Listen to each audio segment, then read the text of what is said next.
And welcome everybody to BP1 Sports. We are here in Wetumpka, Alabama, Wetumpka Stadium, getting ready for the ACSC State Championship 8-man football. Ezekiel Knights taking on the Lighthouse Warriors. Reading off the rosters now. We're about 10 minutes away, 10.5 minutes away from game time.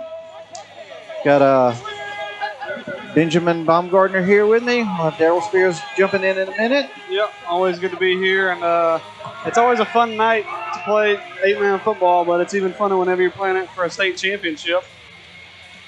And, of course, these two teams met 2 weeks ago in the final game of the regular season for both of them. The Lighthouse Warriors coming off the better, winning that game 27-28, last-minute drive gave them the lead. And that extra point made the difference after they scored that final touchdown. Tonight, though, the big question for the Ezekiel Knights is going to be is if we're going to see Austin Gay as healthy as he has been throughout the year. Obviously, he went out with an injury in that game 2 weeks ago with an abdominal injury in the first quarter, and Noble Sefton made a valiant attempt stepping in under center and taking pretty much all of the snaps for the second quarter and pretty much to finish off the game. The big problem with that was obviously we saw a lot of turnovers. I think we had 4 turnovers once Noble Sefton took over the reins, mainly a couple of unfortunate handoffs along with a lot of penalties rounded off the mistakes for the Knights last week. We're going to go through our word of prayer and our national anthem like we always do. Let us pray. Let us pray. Thank you for giving us.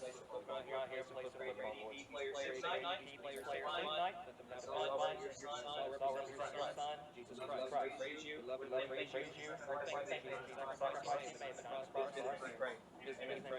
Amen.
We have our national anthem like we always do before football games, preceded by a word of prayer as both teams get ready to take the field. And I talked a little bit about this before, but obviously last week the Knights having a lot of turnovers on the offensive side of the football really put them in a tough spot. I believe they gave up 4 fumbles in that game. And obviously when you give up 4 fumbles, that creates a lot of opportunities for the opposing team. And you got to see once you see that scoreline, they lost that game by 1 point. So if they can clean up those mistakes, you feel like they've got a much better chance this game. Obviously, having Austin Gay back in this side, if he does indeed start, will also be a big bonus for this offense. Obviously, Noble Sefton also stepped in last week to take over the reins, and he did quite a good job keeping the offense in it, but just a few too many mistakes by the Ezekiel Knights offense that unfortunately was their undoing.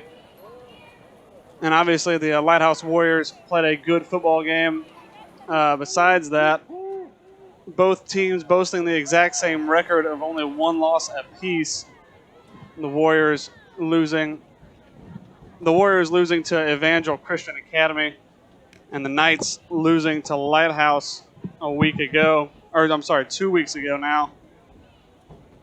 Like I said, both teams about ready to take the field. It's a beautiful night for football here in Wetumpka, Alabama.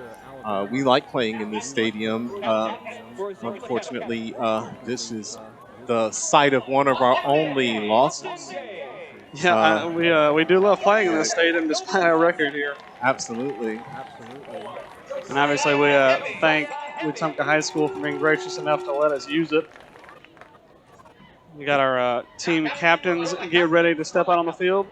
Captains for the Ezekiel Knights stepping out are going to be Austin Gay, Noble Sefton, and Josiah Hamby. Sefton going to be the one that's going to lead out and call the coin toss. He did a good job last week stepping in at quarterback once Austin Gay went down with an injury early on in that game, but unfortunately the Knights just came up a hair short.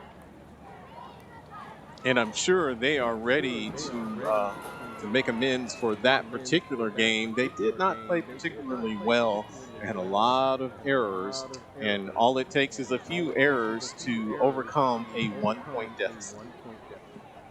Yeah, absolutely. Like you said, a lot of errors. I believe 4 fumbles given up in that game by the offensive side of the ball. Most of them avoidable, just some skewed handoffs. And like you said, whenever you only lose by 1 point, any one of those errors, if you clean them up, you win a football game. We also became one-dimensional on offense without the passing accuracy of Austin Gay. We were relegated to just running the football with a quarterback who was admittedly having a little bit of trouble with exchanges. Yeah, no doubt. And whenever you become one-dimensional, this team thrives on the big play with Noble Sefton and Bradley Baumgartner both respectively. But like you said, whenever you become one-dimensional, despite having good running backs like Bishop Spackman and Colby Taylor, whenever you get a team that stacks the box, especially in 8-man football, it makes it incredibly hard to run against them. Absolutely. It looks like they're done with the preliminaries, ready to have the ACSC championship game, where the 9-1 Knights will take on the 9-1 Warriors. This is going to be a good one, a barn burner.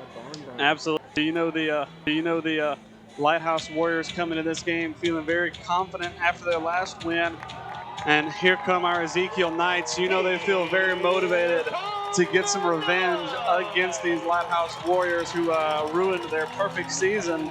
Led out by the senior Daniel White, who was instrumental in the game last week. He played extremely well, and he's been an anchor for the defensive and offensive lines all season long for these Knights. Yeah, no doubt about that. One thing that we've done all year is we talk about this defense, and even if your offense is kind of limited and a little bit more one-dimensional and not as balanced as you want it to be, if you can drag it out, this defense can absolutely win you a football game. We saw that 3 weeks ago against Southern Prep. The offense did not play particularly well in that game, but the defense came up with some huge stops and were able to finish that game off for the Knights. Purple smoke is all over the field here in Wetumpka tonight. That's something that we haven't seen all year. And the Knights getting ready to kick this ball away. Usually the Knights enjoy getting the ball first, and even 2 weeks ago, they were able to score, I believe, on exactly 1 minute into the football game. But this time, Lighthouse getting their opportunity to get the ball first and want to get this ball rolling early on offense. Noble Sefton, a name I'm sure we're going to call a lot tonight because he does it all. Going to be kicking this ball away.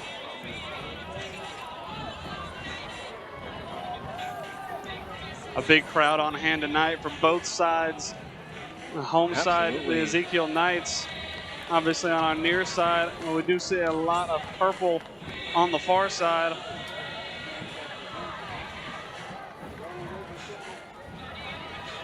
Noble Sefton has had a good record so far this year of kicking that ball away.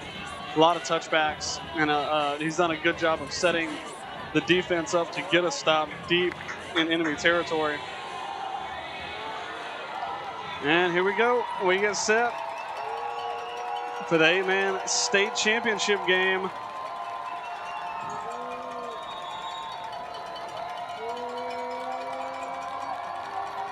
And we start a squib kick down the line. Going to be trying to be recovered, but not going to be able to as that one peters out and rolls right into the end zone. Good kick.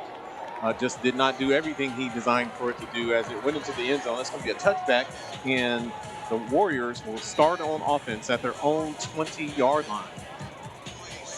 Yeah, we saw most of the success coming from this Lighthouse Warriors. They like to set up in a bit of an odd formation that we haven't seen all year.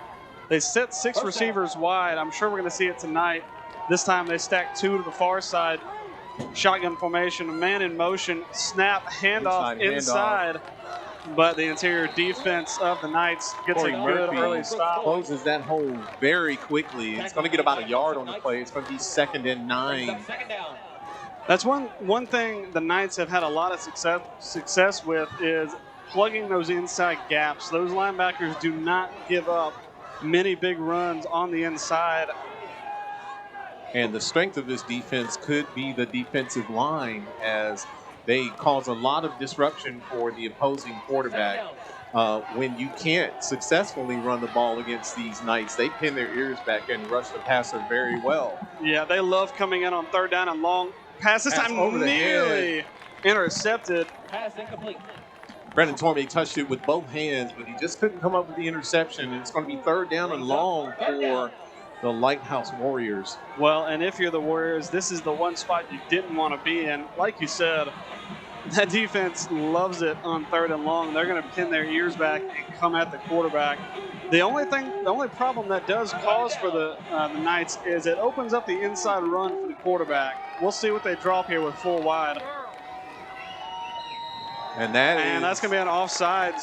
It's going to be 3rd and much start. longer now. False start, as the wide receiver to the short side of the field got really excited and took off before the rest of the offense. Yeah, now maybe I have to change the play call a little bit. You can tell it was a streak play down the field. Penalty against the Warriors. Still 3rd down.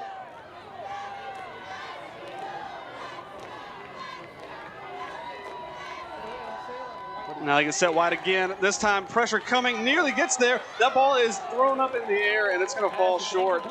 Pressure got in very quick on the quarterback and forced a tough throw. We can watch it here. That ball again nearly had a chance to be intercepted. And that's a great start for the defense of the Knights. A quick 3 and out. Right there. See that button? That's white down. Now getting set. The punt return. I believe that's going to be Colby Taylor, the man back. Colby Taylor back to receive. He's going to be right about on his own 50. This punt's going to get away, and it looks like Taylor might have a chance to return it. Going to let this one hop, and he's just going to let it roll, maybe roll out of bounds. It's going to die right about on the 42-yard line. And that's going to be Knights will excellent take over. field position for the Knights as they take over on their own. Looks like about the 43-yard line. Yeah, this offense for the Knights can score very quickly. And if you give them good field position, they'll usually make you pay for it. But the real question is going to be, who are we going to see stepping out at quarterback for the Knights early on? And it looks like it is going to be Noble Sefton is going to step out at quarterback. Actually, I'm sorry, that's going to be Cory Murphy. He's going to be, looks like he's going to take the direct snap. It's going to be the Wild Knight formation. This is one we haven't seen in a while. Yeah, but it is one thing we talked about a little bit last week after the game. Man in motion is Sefton. Murphy going to pull this one down and run it himself. Runs over a man or two and drives forward. Has a 1st down for the Knights. An inspired run early on from Cory Murphy. Pretty Has much the takes it Knights on moving. himself and ran over just about everyone who got in front of him on that play. We can watch on the replay. Absolutely blowing up a couple of Lighthouse Warriors, and the Knights starting to roll. 11 yards on that play. First Noble down. Sefton now in the backfield. Man in motion. Fakes the handoff. This time it's Bishop Spackman going to run around the far side. Has a blocker ahead of him. Runs over a couple of men and has another Knights first down. 13 yards on that play as the Knights are chewing up large chunks of yardage on the in the run game now. Yeah, and that is one thing that we know that the coaches love to do, because whenever you lose a quarterback early on in the game and you don't have the opportunity to set up a playbook for the guy stepping in, this week they had all week to set up something, and we can see it paying off here. Now another man stepping in at quarterback. Looking to throw the ball. They're going to go deep. Noble Sefton is the man. Targeting the end zone. It's a catch, and it is in the end zone. Touchdown, Knights. And 3 plays. Noble Sefton ends up with the ball in the end zone. 3 plays, 57 yards on that drive. The last 36 of them coming on a pass play, which was very much unexpected. That was Trey Spackman back there who tossed it up like he's been playing quarterback all year long. Yeah, that was a great throw. And like we talked about, whenever you have 2 weeks to prepare and you don't know who's going to be your starting quarterback, you can absolutely rotate it up. And they designed a very good playbook to open up this game. Going for 2 now, the Knights. Yeah, no extra point going to be kicked here. Handoff, I believe that's Cory Murphy with the ball. Going to try and get around the edge, rolls over a man or two, and it Still trying looks to get like in. they're still trying to shove him in. Didn't quite make it. But a good opening drive for the Ezekiel Knights. Having that ball again for less than a minute, they opened up the scoring. Ezekiel Academy 6, Lighthouse 0. And with 9:23 left on the clock, we'll watch this throw again. An absolute dime from Trey Spackman. Noble Sefton goes up there and gets the 50-50 ball and is able to drag his way into the end zone for a touchdown. A good effort all around from this team. Again, an outstanding drive by the Knights, who make a great defensive stand, get the punt, and drive it straight down the field very quickly. And the starting quarterback hasn't even walked out on the field yet. The best passer possibly in the conference has not even stepped on the field yet. And they may not need him tonight if they keep up this offensive onslaught. Absolutely. We know that teams love, and especially Hunter, loves to script drives early on, because whenever you start out and it's 0-0, you can really put whatever you want on the field and see if it will work. And I think that's what he decided to do on that opening drive, and it absolutely paid off. 3 different quarterbacks, 3 snaps, and a touchdown at the end of it. And again, a strong running performance, a good rushing performance always opens up your offense. Absolutely. This Lighthouse team played us 2 weeks ago. We were very one-dimensional, like you mentioned. It's all on the ground, and when you go out there and you get 2 first downs, just power running the ball, that is, the other team is going to want to obviously stack the box. And whenever they do that, if you can throw up a ball to your best receiver and let him come down with it, that's going to win you football games. Noble Sefton ready to kick this one off as the Knights take the early lead. And this squibbed away again. Another kick pretty much perfectly. This one is going to land perfectly at the 5-yard line. Able to slip through a couple of tackles, gets past the 20, down to the 25. Good 20-yard run back on that. And a good starting field position. We'll watch this on the replay. Had a little bit of trouble fielding it initially, but found a gap. Had a couple of good blocks ahead of him, and Cory Murphy, the first man there, but dragged down by a handful more of Knights. And the Lighthouse Warriors are going to try it again as their first drive petered out and weren't able to get a first down. First down. Going to set up 4 wide now. Low man in the backfield is the quarterback. Snaps a little bit low, able to rein it in. Dump pass out to the far side. He breaks a tackle. Bishop Spackman trying to drag him down, but not after he gets the first down. About 15 yards on that play, as a well-designed screen to the flat, and the Knights were playing off on defense at the time. Yeah, a good little route into the flat has them up past the 40-yard line now, or right at the 40-yard line.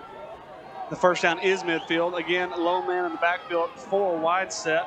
Snap, reins it in this time, looking for a deep ball. It's a 50-50 and nearly caught. Almost caught. That was a very good play on that ball by Kobe Taylor. Actually looked back at exactly the right time as he saw the Lighthouse receiver reaching We'll watch for this the one football. again. He was able to nearly bring that in behind his back. That I don't know if anybody else is an Alabama football fan, but I think Tyrone Prothro made a catch similar to that. Absolutely. That would have been a nice catch nearly had a he made it. decade It was ago. a very good pitch and catch. Standard formation this time, 2 men in the backfield with the quarterback. Snap, handoff right up the middle. Going to get a good gain here, a good push to that offensive line. Going to pick up about 6.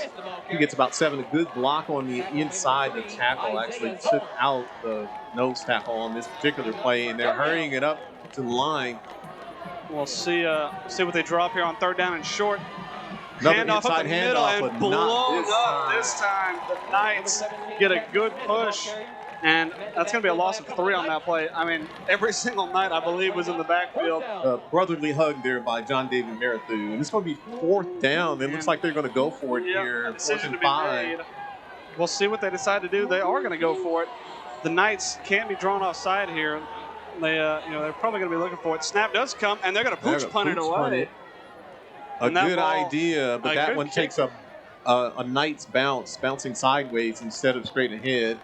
A little soccer play there, but it's going to be around the 20-yard line after first being touched by the Lighthouse player. And that is where the Knights will begin their second series.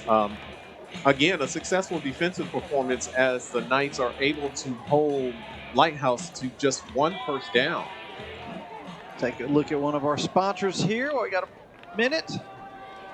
Zap Pest Control, your hometown company serving your needs in the river region for termite pest control. Visit zappestcontrol.com.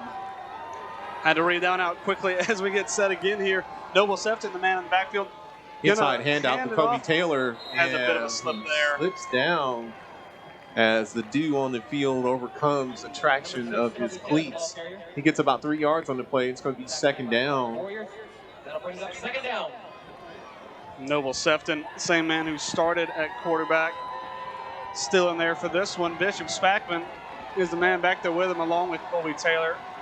Spackman, the man in motion this time, fakes the handoff to both. Sefton going to take it right up the middle, has a hole, and is going to end up near the 1st down marker. We'll see where they end up marking that one. I believe that's going to be a 1st down. It looks like it's enough from our angle.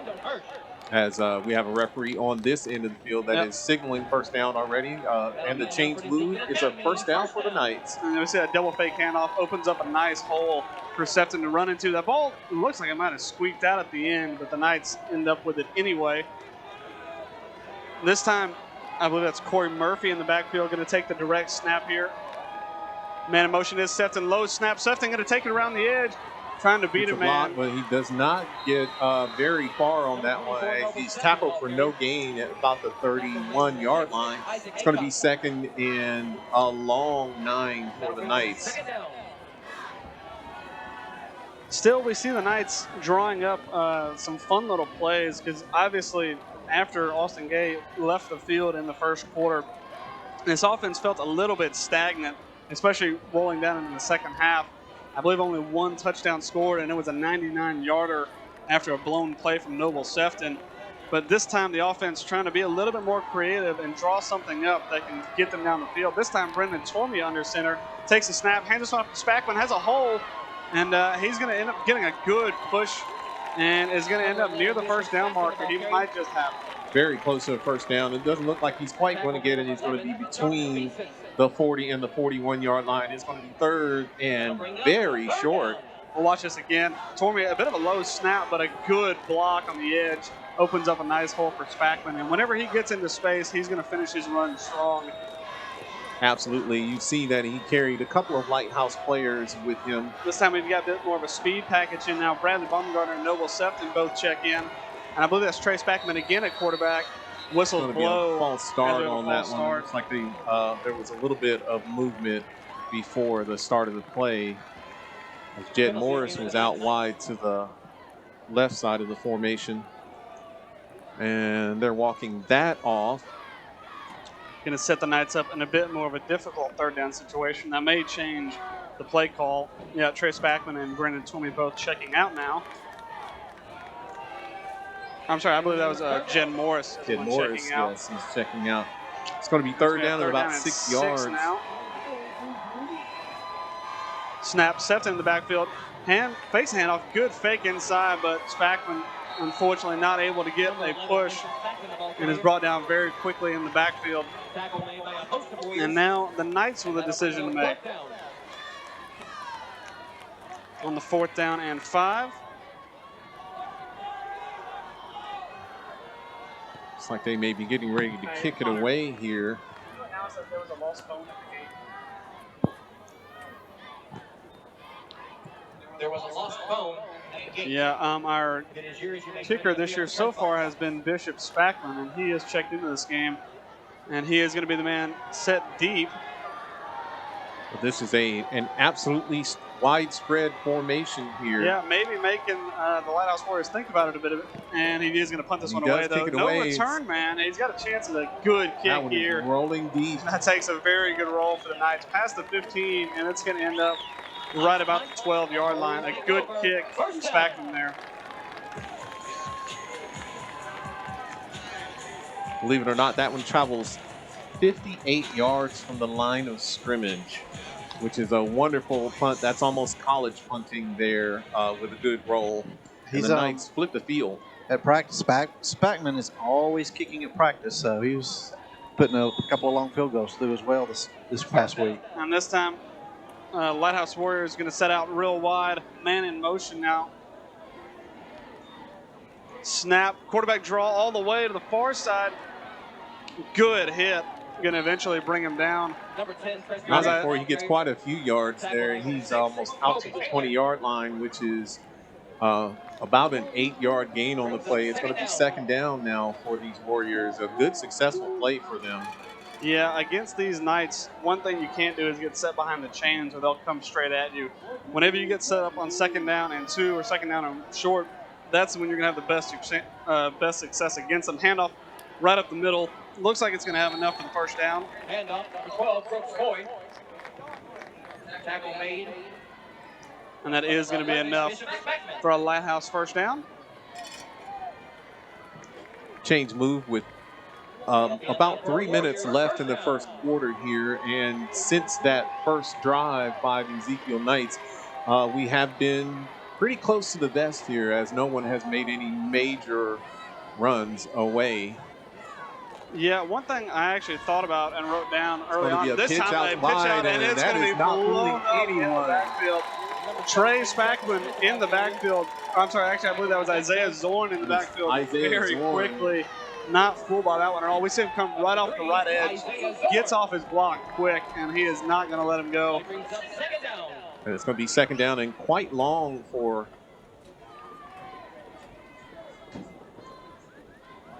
the Lighthouse Warriors. Yeah, now this is not where you want to be against the Knights. 2 set to the near side now. We imagine to see some pressure coming. It is going to nearly get there. The ball's up in the air. A good, nearly He caught dropped it. that. That's going to be an incomplete pass. I Had don't a know. good opportunity to catch that ball. A little bit of hand play there. I almost thought he grabbed his face mask there. We'll watch it again on the replay real quick. That ball up in the air. No, it didn't look like he grabbed his face mask. Looks like it was a right shoulder pad, just enough to put him off. Bishop Spackman. So it's going to be 3rd and quite long on this particular play. And now that's when the Knights love to have fun on defense. They're going to pin their ears back and bring pressure, I'm sure. Watch number 3 and number 25, Isaiah Zorn and Cory Murphy. Snap, pressure coming. Murphy nearly going to get there. That ball's played into space. A great throw and a wide open catch. And it's a foot race to the end zone. And it is not going to be caught. Touchdown for the Lighthouse Warriors. Lighthouse Warriors go over the top. Touchdown complete. 21, Josiah Mitchell. A great throw over the top has this game tied up for the Lighthouse Warriors. Knights brought pressure, and it nearly got there, but the quarterback was able to get rid of that ball before it did. And the Lighthouse Warriors tie this game up with 1:49 to go in the 1st half. They're going to try and take the lead now with this 2-point conversion. Set up I formation. Going to take this one up under center. Snap. Looking to roll out now. Has a chance to race to the end zone. Not going to get there, and that ball is battered away. Will Fowler bats that one away. 2-point conversion unsuccessful. We'll see this again. A great throw out. 2 men on him, but and they both throw bid was- for the fake in the backfield. It looked like the quarterback was going to roll out and run, and both safeties actually pulled up to try to negate that run.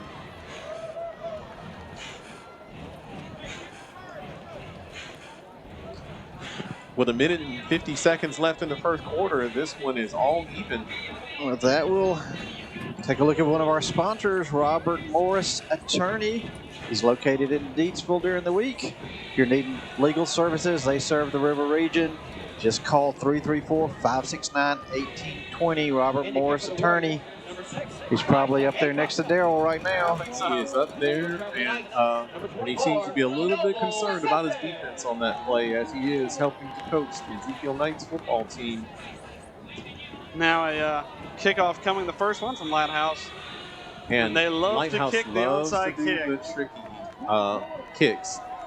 We'll see And what they we do. absolutely have to watch out for them being offsides. They were offsides several plays last time. They do like to send their ends up the field before the ball is kicked. So Knights, you have to watch out for that. With 4 on the line, the man set 5 yards farther back, I believe, is Will Fowler. This kick coming, and it is a squib kick. Going to have to be fielded, but it's going to go out of bounds. Right out of bounds. This is going to be a penalty. The Knights will probably take the ball where it sits. Yeah, Cory Murphy did well not even touch that one once he realized it was going to roll out of bounds. So again, excellent field position for the Knights as they start 1st and 10. Yeah, the one thing they have to avoid, though, like last week, first 2 or 3 drives, they would be really explosive on offense, but they decided to stall out, getting close to the second quarter, and especially in the second half. That's one thing they're going to have to avoid here if they want to go out there and win this game. 2 receivers set to the near side. The senior Austin Gay now in the in backfield. And we have his favorite target down here in Noble Sefton. Inside handoff. Inside handoff this time, though. A big hole for Colby Taylor, and he's going to be dragged down just past the midfield. Gets about 9 on the play, and it's going to be second and very short for the Knights, which is very advantageous for the playbook. Yeah, you can open that playbook right up. We'll see what they decide to draw up now.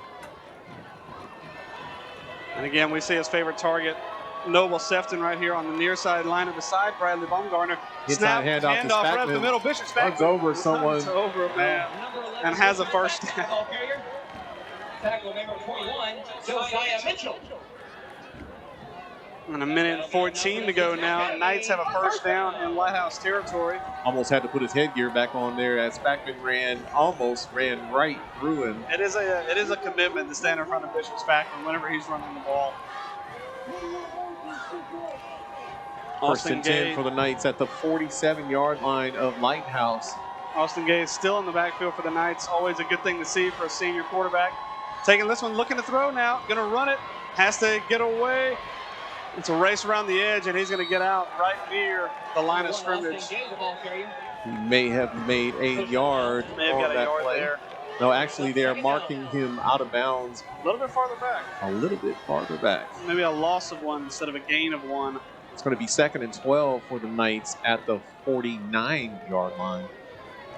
Yeah, design quarterback run there. Maybe to see how Austin is feeling running the ball. We haven't seen him throw it just yet, but I suspect we might just in an upcoming play. Cory Murphy and Bishop Spackman, 2 big men back there with Austin Gay. Noble Sefton and Bradley Baumgartner split receivers on either side. Handoff right up the middle, but going nowhere. No gain on that play. As Bishop Spackman is dragged down at the line of scrimmage. Line collapsed on that one, and they actually lost lost a yard on a the yard, play just about. It's going to be 3rd and about 13 for the Knights. Well, and this upcoming play, especially in 8-man football, we see a lot of going for it on 4th down. So this play doesn't have to be an 11 or 12-yarder. You know, you want to see something maybe 7 or 8 and give you a good opportunity to go for it on 4th down. And 4-down territory happens in many places on the field in 8-man football. This clock is running down. Looks like they're not going to. Seconds. And they're going to get a chance to talk this one over as we go into the second quarter. This game tied up 6-6. A very evenly contested matchup between these 2 teams. Lighthouse 6.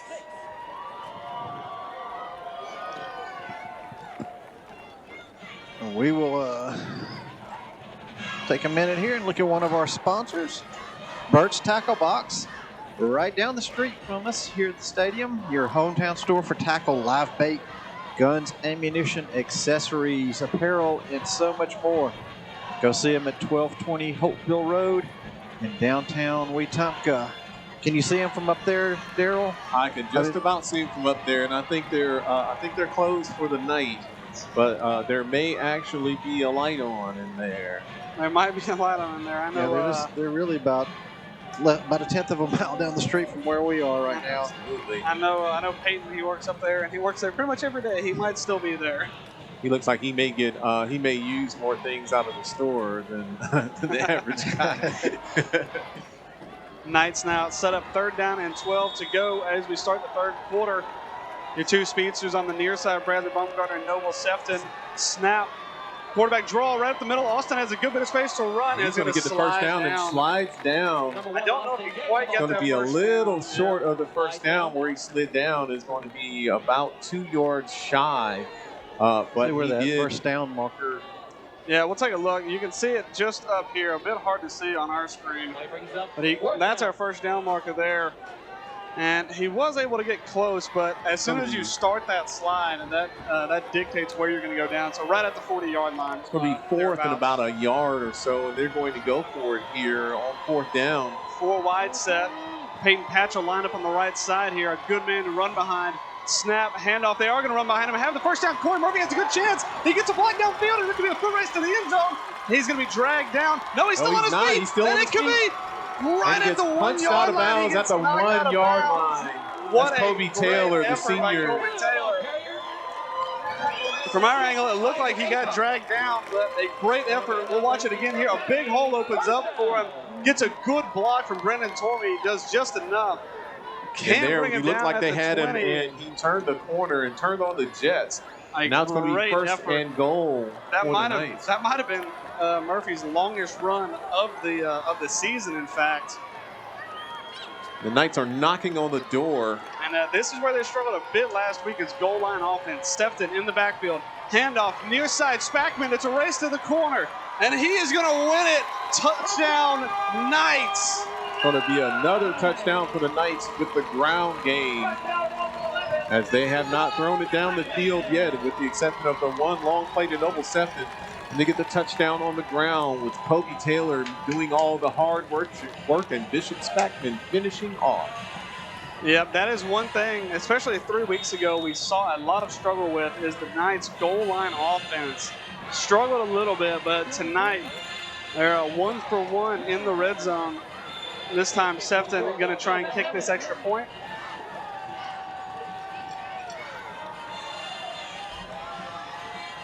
And it's Tormey to hold. The kick is up, and it is good. The Knights lead by 7.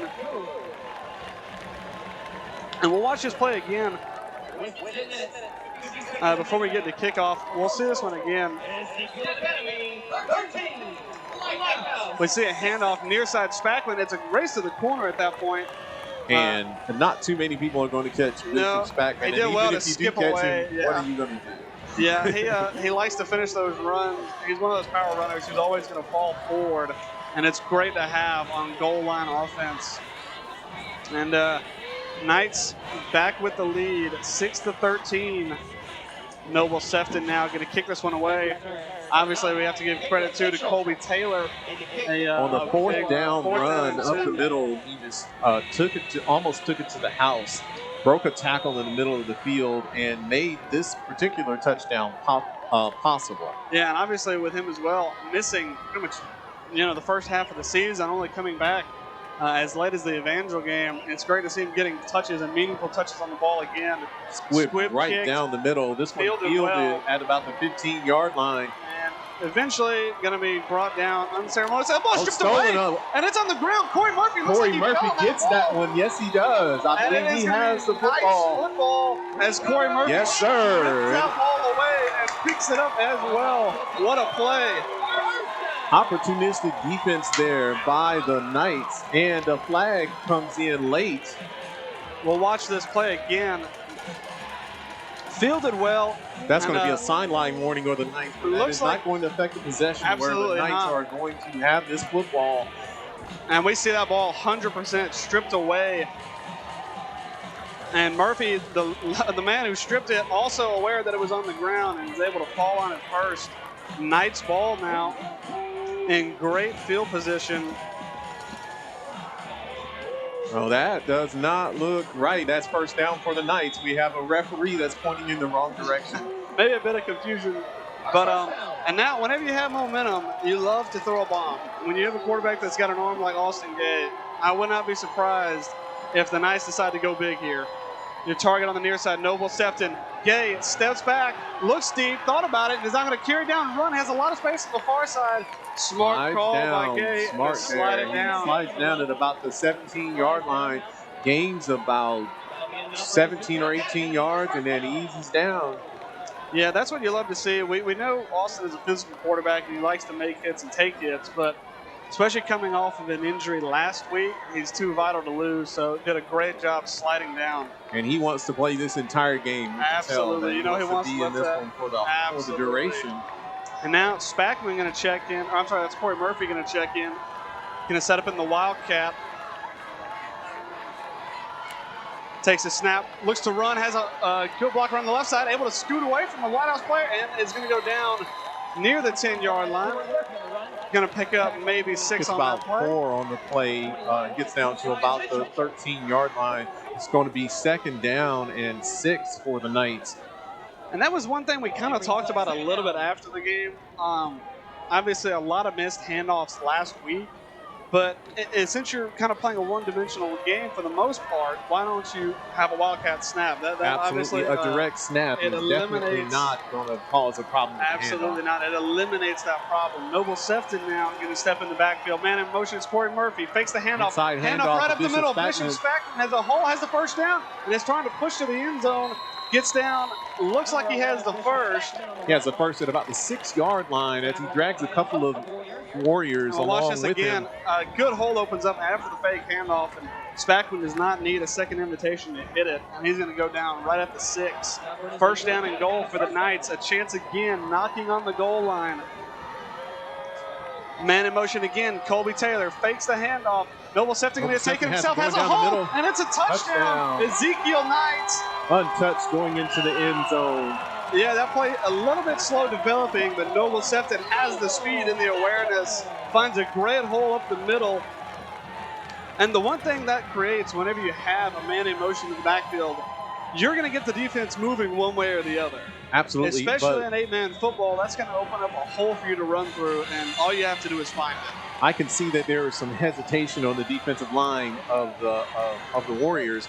They were firing upfield the entire game last week, Absolutely. keying off the snap of the Knights. They were in our backfield before we knew it. So this is a good job by the coaching staff. They have taken this game planning to another level, and it shows on the scoreboard as it is now 20-6. 20-6. We'll watch this again on the replay here.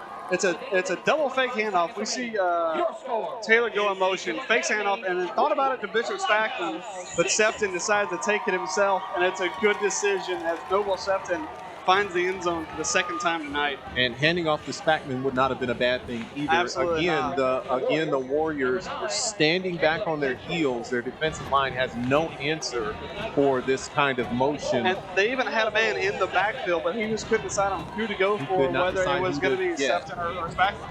Now, one of the things that they tell you to do when you're a defensive lineman, especially if you're the tackle, they tell you to take the quarterback All the time. every time. You hit that guy, no matter what happens. Well, you know when actually Noble Sefton was very good, very alert to see that he was not being hit by that defensive lineman who was coming down. And it is a skill, too, to fake handoff a ball. It's not exactly the easiest thing in the world. He disguised it well. This time an onside Squib, kick. but right to Fielded the very up well. man. Yeah, they fielded that one well this time. Let's see this squib straight into the waiting arms of a Warrior. Going to start with good field position on the 46-yard line now. This ball has been kicked by Noble Sefton to different places now, and it kind of has the Warriors. The Warriors are on their heels right now, and the Knights need to keep up the pressure. Absolutely. We've seen this, and now we see that 6 wide set. This is what we saw a lot of last week. Pressure coming. That ball going to be thrown into space. Has a good bit of space to run now. Breaks a tackle and has a first down. Now, one thing we talked about, and that Coach Hunter talked about with this team, we'll see it again on the replay here, was a lot of talk about eligible receivers. Right. If you line up 2 receivers on either side and they're both on the lines, the receiver on the inside is not eligible. He is not, exactly. And we know they talked about that a lot. It's still a very confusing thing, and that is what Lighthouse did very well. I got it written down in my notes, too. It was, they didn't outplay our defense, but they definitely confused them. Absolutely. And it was about to happen just then as the Knights were only sent 1 man out to defend 2, and they could not defend all 3, and they shouldn't have to defend all 3. And I think Coach Hunter is outside. He's out there right now barking in the ear of the referees, because it is when you put multiple men on the outsides of the formation like that, the next person down the line is ineligible to receive the ball. We'll see if we can look at this again and pause it right there. So on the top side of the screen, we can see 1 man falling back. We see 1 running a little inside slant and 1 running a deep route. That is not allowed. The man that lands up on the inside is not an eligible receiver. He's ineligible. We'll roll that back real quick again, or we'll go to the play real quick. But we'll talk about that more in a minute. And again, 6 wide now, so the 2 on the inside are not eligible.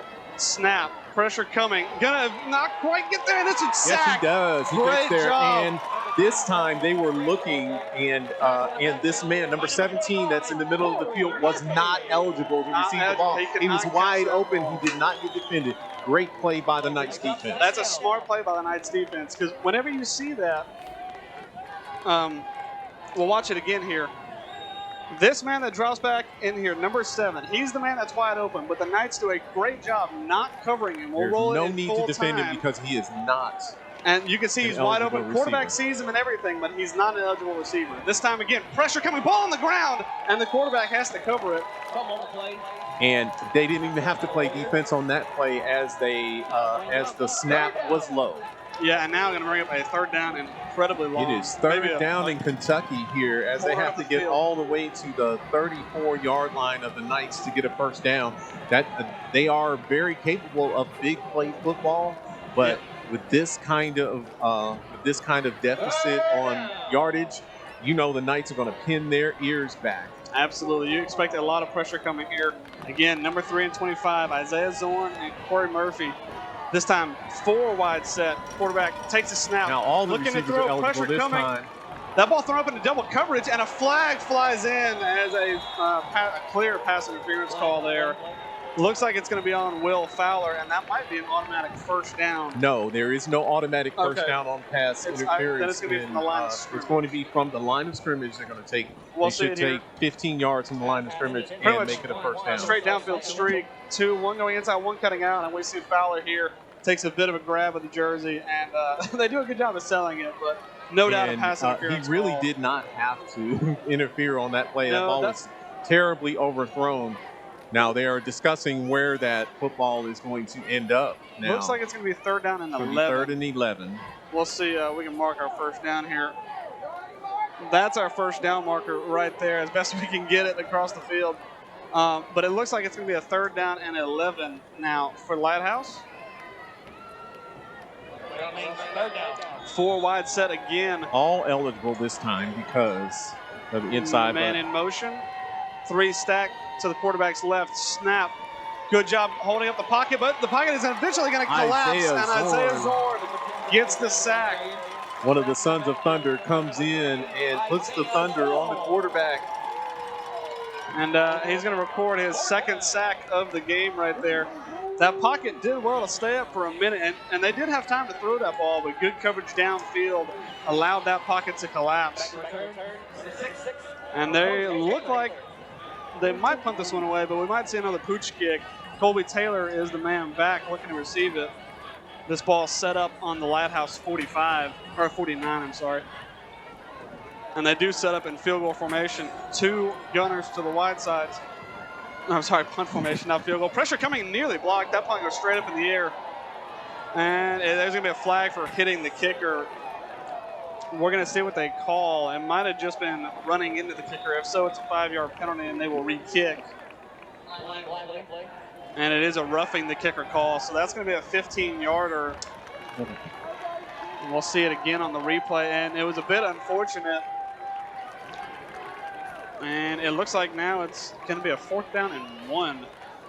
See, no, it should be a 4th down and 1. It's, so they're going to call that a personal foul. Yeah, that doesn't look like. So it's going to be 4th and 1 or 2. I believe the regulation is, even though he didn't hit him hard, I think the regulation is if you hit the standing leg of the kicker, which he did, then that's what qualifies it as a personal foul. But it should not be an automatic first down because no personal foul is. So that is not so that was the wrong They're call doing there. something incorrectly here. And I'm just amazed that y'all know that rule. We know that. I was like, know that rule. And again, we've seen this before. This is not our first wide. rodeo. So the inside men, all these inside guys are ineligible receivers. Pressure coming, and that ball going to be knocked, or not even knocked down. It was just dropped. And a lot of confusion there. We'll watch that again. Everybody on the inside here, and there are both ineligible. So that's illegal touching. That was an illegal touching. That should be a flag down. And again, same formation. We'll watch the 2 on the inside. Snap, pressure coming. It does not quite get there. Man out in the flat, has some space to run, and is going to be dragged down. Brendan Torme takes care of him, but not before he gets about 7 or 8 yards on the outside of that one. And it's going to be 3rd down and about 4. And he was one of the eligible ones this time. Absolutely. So they really do have to watch out for that. It's a little bit of trickery. And again, set 6 wide. Only 2 have to cover on each side. Pressure coming. Eventually going to get there. Screen pass. Looks like he's going to have the first down and dragged down by Colby Taylor. It's going to get to about the 21-yard line. That's going to be a first down for Lighthouse, who looks pretty good on this drive. Penalty yardage saved them from having to punt this one away. 2 big penalties back to back on the Knights. 4 minutes and 50 seconds to go here. 6 wide again. And Lighthouse not going away.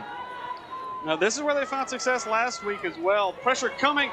Cory Murphy in pursuit and the fumble. Ball's on the ground. Noble Sefton picks it up. It's a race to the end zone. Noble Sefton is not going to be caught. He is going to go all the way. Touchdown, Ezekiel Knights.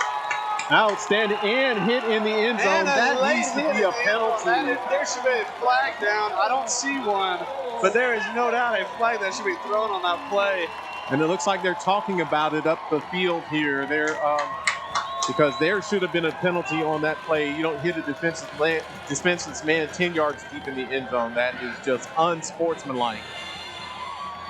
Yeah, we're going to see that one again, I'm sure, but they should definitely talk that one over.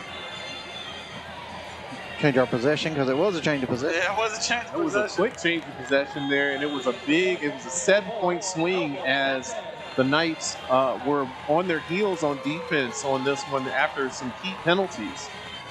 And the one thing we've seen as kind of a trend for the Knights this year, if they don't get hit on a big play, they have forced a lot of turnovers on very long extended drives. Obviously, they've been scored on eventually, but we saw especially in the Evangel game, if Evangel didn't score on a big play, they made opportunities to turn that ball over. And we'll watch it again here. Cory Murphy forces the fumble, did a great job pursuing. I'll see if I can back it up a little further where the fumble.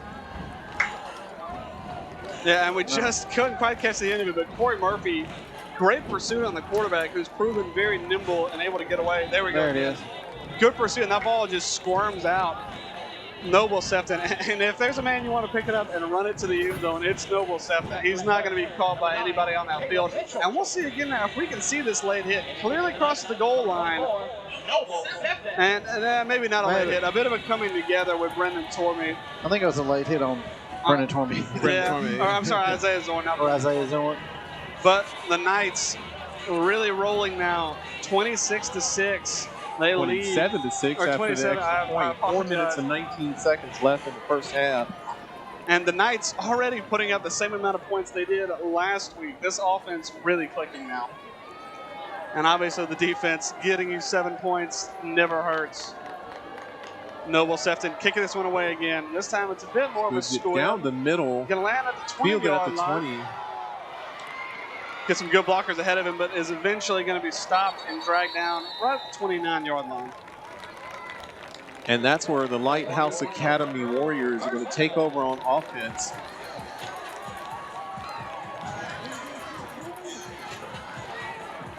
We've got a pretty good crowd here from both sides. Absolutely. Yeah. There are quite a few people on this side of the field, as we don't have any cameras pointing this way, but a number of people out here at this ACSC Championship tilt. Yeah, and it's been an entertaining one so far. It's 6 wide again now for Lighthouse. Snap, pressure coming. Finds a man in the flat. Good coverage this time, but eventually going to slip away. That's a good move. Down. Again, almost. Nearly stripped again. Nearly stripped away again. One dangerous thing you see in football is trying to stay up a little too long and trying to do too much. And Lighthouse nearly paying for it there. Peyton Patchell this time able to rip that one away. But they're going to mark that ball where it went out of bounds, yep. Instead. So they're calling it a fairly clear fumble. 3 stacked on the near side. Sling pass, wide open, has a little bit of space to run here. But that should be a penalty because he should not be allowed blocking to block downfield on the play, and Coach Hunter is having a conversation with the referee now. So we see one drop back in to take the screen pass, and we'll see the block down the field here. We'll go ahead and get into play. Oh, I'm sorry. We actually see the block coming from the inside. So this was our open man. This was the ineligible man. He comes out and plays up and plays the block. We'll watch it again here. And then he's going to step up the field and play the block. We'll watch that. So that was a good play for Lighthouse. Yep. So we'll see. It looks like they are checking now. They're having a conversation now about these fancy formations right now, and it looks like they're going to come over here and talk to Coach Hunter because he knows that there's something hinky going on here. Absolutely. And another thing is, too, whenever you teach that and preach that to these kids all week, that is the one thing that Lighthouse was able to do 2 weeks ago to move the ball against this defense. And whenever you nail that into these kids, that's what they have ingrained, and that's the rule. So that, and I'm sure Coach Hunter is telling them that right now. That's what they practiced all week, trying to defend. This one is taking a little bit longer. It's we have the instant replay, but there's not one playing up on a scoreboard here. With 3 minutes and 26 seconds left in the half, Knights have a commanding lead, 27-6. I'll take a quick look at a sponsor real quick as I discuss it. We got Thrive Performance. In order to meet growing need for at-home personalized services, Thrive Performance and Regenerative Medicine now offering telehealth, consultation, functional movement, resistance training, and mental health. Visit ThriveMedicineClinic.com and book your online appointment now. And that's a bit of a tongue twister there, but Earl Baumgartner is the master of better at it maybe every time. Absolutely. Coach Hunter all smiles now after talking it over with the officials. Yes, absolutely. And I think he got the point across. I think he did as well. Now the other coach, pitches, they're informing him of what their decision is. We'll see if we can decipher what they call here. Let's return the favor by keeping the field and stadium clean. Any trash you have with you or see around you. We actually did try and set up a referee mic where it would be a little bit easier for us, but unfortunately that didn't quite work out. And it's a great possibility that having all this conversation, they were not going to be talking to us anyway. No, definitely not. Definitely it's not. Very important, I think, that they lay down some ground rules before this one continues on. And we'll roll it back again so we can kind of explain to you guys what we're talking about. So we'll pause it right here, or we can roll that back just at the very beginning of the play. And we'll see. So when you run a formation like this, the two inside quote-unquote receivers are not eligible. They're not allowed to be involved in this play. And so we'll see here. We see they can block. They can do other things like that, but they cannot touch the ball. They cannot touch the ball. And that's been one thing that we've seen.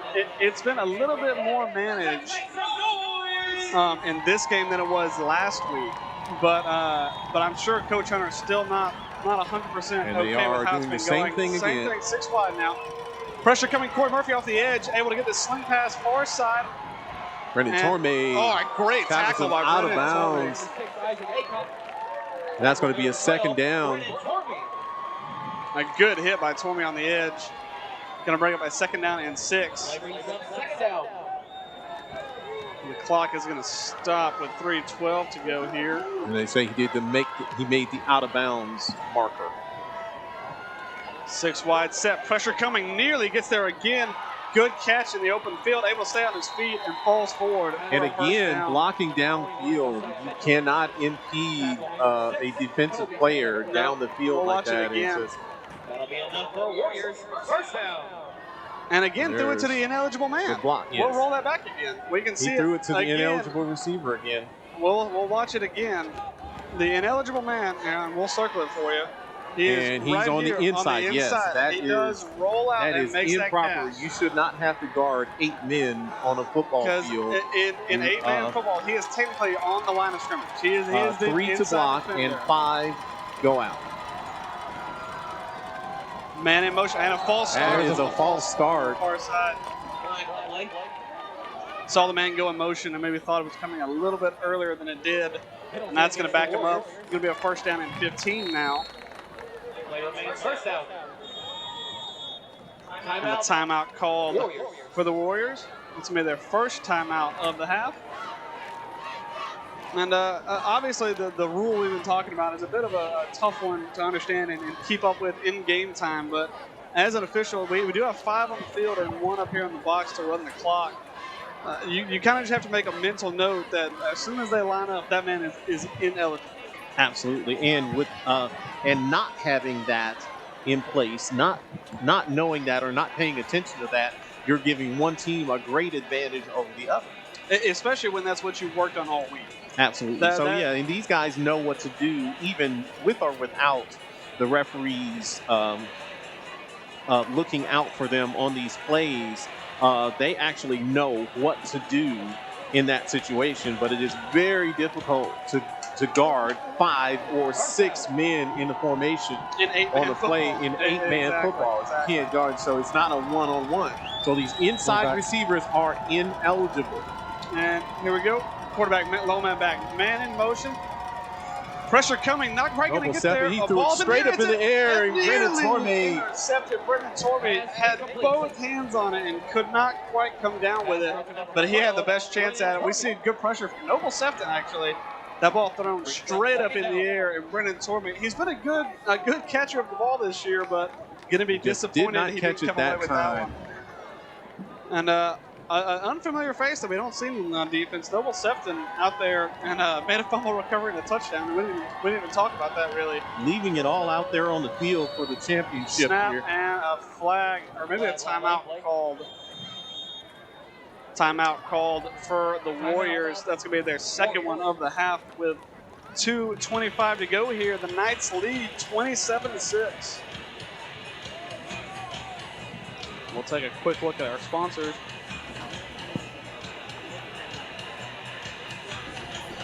We got Tallahassee Superfoods, located in Tallahassee, Alabama, locally owned and serving the area for over 50 years. Low prices and hometown service with 2 locations. Visit TallahasseeSuperfoods.com or find them on Facebook, Tallahassee Superfoods. I know talking with Coach Lawrence during everything that's gone on, they have really helped those guys out in Tallahassee with coordinating the coronavirus stuff and just, delivering to people, being a local grocery store. That's always nice to have local businesses that do watch out for the community. And Daryl, I wanted to get your take on this, actually. I wrote down a little bit earlier kind of the keys to success, and if you want to talk over them real quick with us. The 3 I've got written down for these Knights are, the first and foremost is no mistakes. Obviously, last 2 weeks ago, 4 fumbles, a lot of them given up. And when you lose a 1-point game, you have to look back on those and think about it. This time, too many men on the field for the Knights, able to get them off in time. Now line up shotgun formation, snap. Good blocking pressure coming, though. The run over the middle has Down a the middle of man the wide field, open. wide open. And it's a race to the end zone, and it's going to be won Going to by be a Lighthouse. touchdown. And I believe that could have been our ineligible man. Yeah, I thought about that same thing. We'll watch it again. We'll see how they drew it up, but we'll watch it over on the replay after they go for the extra No, point. watch the Or extra we can point. go ahead and watch it right now before they do it We'll take a look real quick. and see if we can decipher it. See our And players I here. believe the 21. So our inside man, and that is our ineligible receiver. We'll run that back again after the extra point is kicked, but we'll go back over that in a moment.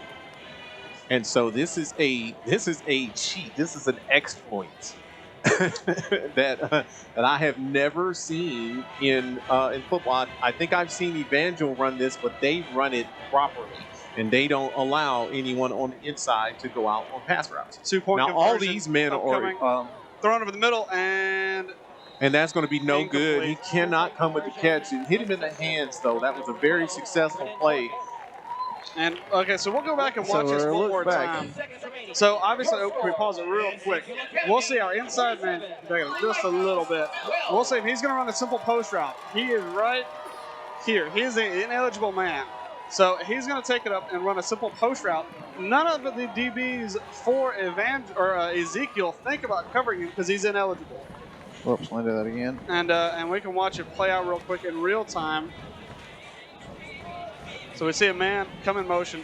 Run that back real quick. And obviously Ezekiel actually had too many men on the field. So bring a man in motion, set up in the shotgun, and we'll watch the post route from the inside. Nobody's going to cover him because they shouldn't have to, and he gets in behind. As we saw Colby Taylor step to the eligible man, but Lighthouse now trailing 12-27. And like you said, Daryl, nobody really runs this, so I'm not entirely sure if the officials actually really talk over the rule. So they might have an excuse for kind of, not exactly knowing what the rule is because nobody does run that style of offense. But after you talk over with a coach of a team's onside kick coming here, and the Knights able to pick this one up, has a good chance to win Cory this one. Murphy And it could kicks be a it up, touchdown. and he Cory is Murphy gone to the house. He's got the They're punter not going to underneath. catch him. And That's touchdown. going to be a touchdown. Knights. Cory Murphy. And that is the dangerous part of a poorly executed onside kick. Try that again. Kicked right to a player who has the speed of Cory Murphy. And the hands of Cory Murphy as well. I mean, he picked that one up, and his eyes lit up as he looked up the field. Nobody going to catch him. Cory Murphy. 45 minutes of special teams the other night paid off. Absolutely. We know the one thing we talked about with Bradley Baumgartner, he said the one play they run the most in practice is the onside kick. They did. I know Coach Dukowski, he runs that all the time practicing. And extra point up. Another extra and it point. is good. Good for the Knights. And, if you're Lighthouse Warriors, you feel like a tough drive kind of wasted away right there on that special teams play. You see Cory Murphy picks it up. Nobody in front of him. Not a single man. Knights are proving that they are championship caliber tonight with a 34-12 first half performance. 2 minutes still left in the first half. Absolutely. There's Coach Dukowski. Talking to Noble. Another thing I wanted to talk about was obviously these kids out here playing an excellent football game, but the same thing, the coaches had 2 weeks to try and transform this team from kind of an offense that would stall out eventually. But this team is really rolling. The coaching and the plays that they've drawn up, both on offense and on defense, has been spectacular. So a full credit to the coaches for rewriting an entire playbook in 2 weeks. They definitely, from day one after they came back and Austin was injured, they knew what they had to do. Absolutely. I mean, and with or without Austin, this has been a very good performance for the Knights. And Austin got out here and contributed to big plays when he was in the game. Absolutely. This time, kick. Again, deep another from Noble kick. Sefton, recovered right at the 15. Going to carry this one forward. Tries to cut around the way. Bishop Spackman's right there, and he's going to have to cut it inside. Going to go down a good return right at the 29-yard line. Good contain on by Bishop Spackman, not allowing him to get to the outside. Warriors take over. Warriors going to take over now on the 29-yard line. Another key I wanted to talk to you about, Daryl, a little bit was obviously this defense has played incredibly well all year. But we see whenever Lighthouse, they kind of come out again with the same formation, they confuse this defense a little bit. Absolutely. Especially 2 weeks ago. Pressure going to ball on the ground, and it's going to be picked up by the Knights. It's picked up by the Knights, and they're he's try not going to be able to advance this. But that's going to be Knights football. And a bad Another snap. mistake by the Lighthouse Warriors as this one just hits the ground. Nothing he could do. I feel sorry for the quarterback. He's an excellent football player, but there's nothing you can do with a ball that comes in that way. We'll see that one again. It's something that they've done a couple times. Cory Murphy actually thought about it, tried to stand up and carry this ball away, but could not get away from the quarterback. And Cory Murphy, again, another big play. Knights out quickly. Shotgun formation. Austin Gay in the backfield. Takes a snap. Handoff. Colby Taylor up the middle. Finds a cut. Good and it's going to run. roll up. Like, good effort. He's going to get about 6 or 7 on that play. It's going to be second down and short for the Knights, which opens up the playbook. Absolutely. That's one thing you love to see if you're the Knights. You love to have that second down and short. And especially after this week, who knows what they're going to draw up. They've drawn up some great plays this week. And I'm expecting to see another one here. Shotgun snap. Fakes the handoff. Austin Gay going to carry running around the edge. Going to have to get around the edge. You know, he doesn't want to take a hit, but he's not scared to do it. He shots out of bounds at about the 11-yard line. It's going to be third and very, very short. Yeah, not wanting to waste this great field position given to them by the defense. Third down and short. 1 minute and 1 second to go here.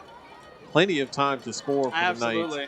And I don't expect to see a field goal kicked from this range. I imagine it's 4-down territory all the way. Third and a couple of yards here for the Knights. Spackman behind Peyton Patchell on the right-hand side. We'll see him right here. Expect the run to go right behind him. Inside handoff goes right up the middle. This is First Spackman. down and more. Spackman trying to fight for some more yards. And it's going to go down, but not after he picks up the first down for the Knights. He gets about 5 on the play, and it's going to be first down and goal to go for the Knights at the 6-yard line. Another note I had down was a red zone offense. Yes, for the red Knights. zone efficiency is high for the Knights tonight. They have not gone all the way down the field and not scored. Down to about 35 seconds Snap, here. Gay low man in the backfield slings one outside, just a little bit off. He throws it. The is pass is completed, but Might have wanted to let that one go as the clock still runs. Under 25 seconds now. Knights going to have to line up quickly. They do still have 2 timeouts to burn if they need to use them. 4 wide set. Gay looking to throw, and the whistle is going to go. It's going to be a with 16 seconds. false start. And a false start. 16 seconds left. They're That's going to stop the clock. And as we get back to that point, red zone offense, if you talked about it 3 weeks ago when we went to Southern Prep played some good defense, especially on the goal line. Knights coming away with a lot of points left out on the field. So far tonight, though, 2 for 2, some good power running up the middle, and only one, real big bomb from the offense. We'll see what they draw up here. Cory Murphy Second and goal taking from the direct 9, snap. taking the direct snap. Gonna The try to clock set it is up ticking. there. Edge, He's gonna go in. and He's it doesn't gonna fight matter for as he it. gets into Touchdown. the end zone. Knights. Touchdown for the Knights.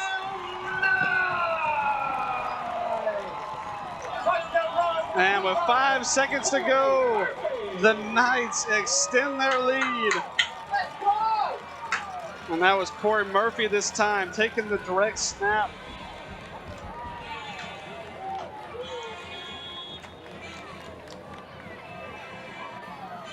And another extra point for Noble Sefton. And look at the coaches are already holding their arms up. They're saying it's good already. They just knew it. Outstanding. They just knew that one was going in for the Knights. 41-12. And we'll watch this play again. I mean, there's not really much design to it. Cory Murphy, just give him the ball and let him work. I mean, if you try and stop that man, just like Bishop Spackman, it is going to be a task and a half. And Lighthouse not able to do it. Maybe a bit of the wind coming out of their sails. And obviously, Lighthouse also got the ball to start this game. The Knights going to come out of the second half with the ball. And they're going to be doing it leading 41-12.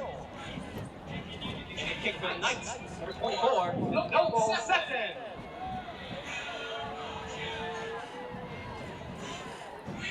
Sefton has been the everything man tonight. He's played every position on the field except center.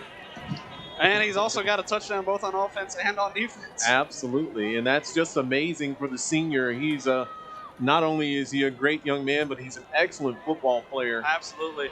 Obviously, there are a lot of them on this football team, but none tonight so far more important than Noble Sefton as he goes to kick this ball away. Squib kick, going to have to be fielded right at nearly the 20-yard line. And he falls on the ground. And the clock does expire, but I don't know if they're going to put some more time on the clock they or might not. give him one chance here, but I don't think Lighthouse won it. They're going to walk it off the field as we go into halftime. The Knights lead 41-12. The Ezekiel Knights 2 quarters away from their first ever state championship if they can hold on to this one. Looks like the Lighthouse cheerleaders are about to take the field. As we have a 15-minute halftime. Yeah, we'll stay on here, and as I think both cheer crews are doing something. Yeah, we do have a 15-minute halftime instead of 20, so we'll stay here and watch the cheer crews. And, but this is, again, it's been an excellent performance. A well-coached Knights team has dominated this football game. Absolutely. I'll be honest as well. If you think about it, from a coaching standpoint, going in to the week after you lose your first game of the year, and you only lose it by a point, but you also kind of lose your starting quarterback. He's at least not going to be 100%. Even though that's true, you have a lot of playmakers on this team, like Noble Sefton, Cory Murphy, Bishop Spackman. Trey Spackman threw a great ball early on. You have playmakers that can change the game. Colby Taylor probably has 100 yards rushing. Absolutely. They're all great players that can give you a good effort. So even though you go in, 2 weeks ago, you lost your first game, you lost your starting quarterback, you still have to feel pretty good. You have an open play. You have an open playbook. You can drop anything you like for any of the players that you like. And Lighthouse, they don't know what's coming. They have no reference because they don't have any film on how this offense is going to play without Austin Gay. Absolutely. And interesting enough to look at this game and to see the complexion of it now, the Knights are not demoralized. They came down on the first part of the game and they smashed it into the end zone. Absolutely. And they have kept going ever since then. They have not let up. They haven't taken their foot off the gas since the beginning. The defense is playing lights out. This is how you win a championship. Absolutely. That was another thing I actually wanted to ask you about on my little notepad here. I wanted to ask you about the mentality. I mean, you go in, you have a perfect season. You squeak kind of through your last game before the last Lighthouse game. You kind of have two different mentalities in both camps. Obviously, Lighthouse motivated. They just came out and beat an undefeated team and beat a team that beat Evangel, the team that they lost to very badly. Absolutely. And so you kind of have just two different mentalities. You have one team that's coming out and they're motivated, obviously. But you also have Lighthouse should very well be motivated to prove that that it wasn't a fluke, that they weren't lucky, and they were not lucky. They had an excellent game plan, and they played up to the occasion last week. Hats off to that Lighthouse team. They were a powerhouse when they came in here and they beat the Knights. But tonight it is a different story. Absolutely. You kind of get that sometimes mentality of revenge versus kind of overly motivated. And so far tonight, the Knights looking for revenge, and they've got it through these first 2 quarters. One other thing I actually wanted to talk to you about, and we kind of have gone back to it a little bit. We talked about it a little bit before the Knights really kind of took over in the second quarter, was a defense that was a little bit confused 2 weeks ago. A team that, obviously comes out and plays like this. No one ever really sees it whenever you have 6 receivers wide.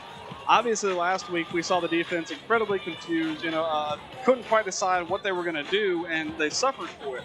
They are clearly not confused. Absolutely. Today. This week they gave up a few big plays, but they have really, really limited this Lighthouse offense, and as well as picking up 2 fumbles along the way. Absolutely, and they it seems like they have a new lease on what they're supposed to be doing as a defense out here. They're not trying to play outside of what they've done all year long, which is rush the passer, make containment on the outside edges, and and make sure that you put that quarterback down, get in the middle of the backfield. For sure, the first one you said especially, rush the passer. That's been the Bread kind and of butter, absolutely. 100%. It's been the signature of this defense with Isaiah Zorn, Peyton Patchell, Bishop Spackman, Cory Murphy, players like that. They love rushing the passer, and whenever you do that, sometimes you will give up big plays. If the secondary isn't up to it, and this secondary has been so far, even though giving up 2 touchdowns, but whenever you get into the backfield, not only do you disrupt the run game, the pass game, you also force a lot of mistakes. We almost saw an intercepted ball from a poorly thrown one after Cory Murphy got in the backfield. Obviously, Murphy forcing a fumble that led to a Noble Sefton touchdown. That's been one of the things that this defense has thrived on is getting into the backfield and forcing a lot of mistakes. With the exception of a few very good, well-planned plays from the Knights. On defense, I don't really think that that Lighthouse has the confidence now to run their usual offense. No, definitely not. And I actually had another thing written down. Obviously, whenever you talk about stats, the stats you look at, one of them is time of possession. And a lot of people talk about time of possession and say, it doesn't matter as much in modern football because you have explosive offenses, but 2 weeks ago, if we looked at time of possession, this defense for the Knights stayed on the field especially in the second half, they stayed on the field an incredibly long time because the offense couldn't move the ball as well as they normally do. And that obviously, trickled down, especially into the fourth quarter, not able to get a lot of pressure on the quarterback, letting Lighthouse open up and do whatever they want.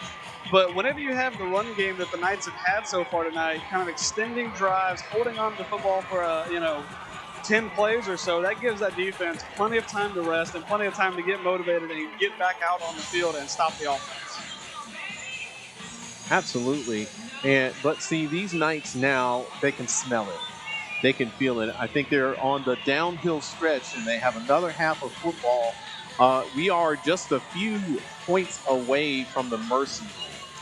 It is 41-12 here, and I think these Knights know that if they continue to play the way they're playing for another couple of minutes, then they will win their first ACSC championship. Yeah, like you said, they can taste it. 3 weeks ago, going out to Southern Prep, and they kind of squeaked by with a bit of a win at the end of that game, only winning it by 2 points. And then last week going out and losing a close game. We kind of expected the Knights to come out 2 weeks ago and be hyper motivated, after winning a close game. But it seemed like the loss really kind of triggered something in this whole entire team, both in the fans, in offense, defense, and even special teams tonight. They have played incredibly well and incredibly motivated football. Well, I want to give a special shout out to Ian Thomas Grigsby, our friend who is no longer here in Montgomery with us, but he was a superstar for Ezekiel Knights basketball, and he is watching the game with us this evening, trying to root for these Knights as they attempt to make their first championship run. And it's good to hear from Ian. He was back and forth with me earlier during before the game, and I said the big shout out goes to him and his dad. They did a lot for the Ezekiel Knights while they were here. Yeah, it's always great to see teammates that are athletes of this program that come back and enjoy contributing to the team again. Absolutely.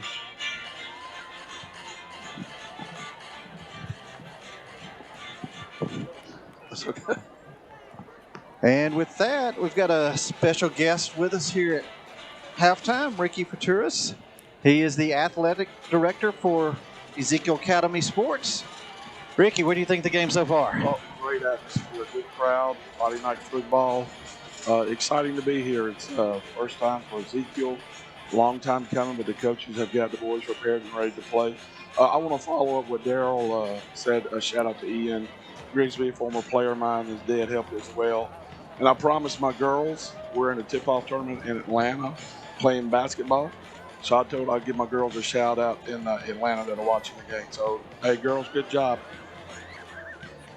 So, how long have you been athletic director here at Ezekiel? About 3 years. I was on the original board when we started. And then I told them that I would be glad to be athletic director. Really haven't done a lot. Just tried to get us to move our program in a positive direction. We give our athletes an atmosphere and an opportunity to play against the best competition. So far we're doing good, and the coaches we got on staff are doing an excellent job, not just in football but in all sports. So we continue to grow and we continue to find places for athletes to play. Yeah, the amount of time behind the scenes that I'm sure you and the coaches, not just, I mean, you've got football, volleyball, basketball. The amount of time that goes into this is enormous, just behind the scenes. It is. Every one of our coaches are strictly volunteers. They do it for the love of the game, love for the kids. So it's great that we are able to get these kind of coaches that are dedicated to making the experience for the student athlete the best it can be. But shout out again to our volleyball team who won their 4th state championship in a row. They also won a national tournament at NACA. They were in the #1 bracket and actually came and won a national championship. So congratulations, volleyball, and the coaches, Christy and she's gonna kill me. I can't remember. Yeah, volleyball. They do. Yeah. You just I see the banner page and I see them always winning, and they play a lot of games. Yes. There's Yeah. a lot of games. Coach Connie and Coach Christy, they do a great job. So, and now we're gearing up for basketball season. So we're We are. fixing to get into it, like you said, with the tournament this weekend, and that season goes into February. Just about. Yeah, we're hoping again to hope football pulls out a state championship, and we hope our basketball program can compete for one as well. All right, Ricky. Hey, thanks for stopping by and No talking problem. with us. And go Knights, right? Go Knights.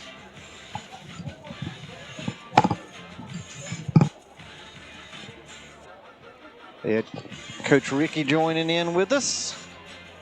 Always good to hear from people as a part of this Ezekiel Knights. Yeah, this Ezekiel Knights program yeah. is, this really the tip of the iceberg that you kind of see with just them playing, because behind the scenes there are coaches, there are pregame meals. There's so many volunteers that put this stuff together, and I'm sure with the Lighthouse as well. You guys, there's a lot of people on Facebook, so why don't you guys on Facebook give a shout out to all of those volunteers who have been helping your football teams all year, because there's a lot that goes into this. Absolutely. I know our team does a pregame meal. We have a chain gang. We have to have spotters up here in the fifth. We have to have people to run clocks, Run the gate, run our concession stand. and they show up an hour and a half before the game. Absolutely. They show up about the same time we do, about an hour and a half before the game, like you say, and they stay till after the game to help clean it up. So there is a lot of volunteer work that goes into putting this together, and I know we appreciate it, players appreciate it, coaches appreciate it.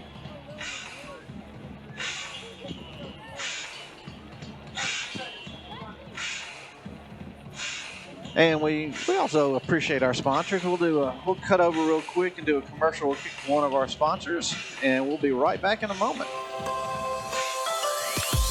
Come shop with us at Vivian O'Neill, voted Montgomery's best boutique. At 10,000 square feet, we carry a huge selection of women's clothing, sizes small to 3X, shoes, women's accessories, gifts, and more. We are located at 3500 Wetumpka Highway in Montgomery, Alabama. There is really something for everyone here, and we want to make Vivian O'Neill the only place you will ever want to shop.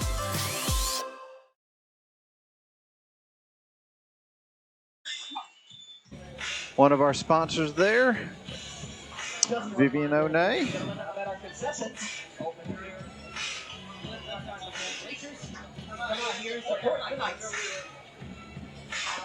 And they're trying to. Oh, there's Vivian O'Neill. There we go. Tell them they need to wave. They're on Give the them a wave. camera. There's a wave.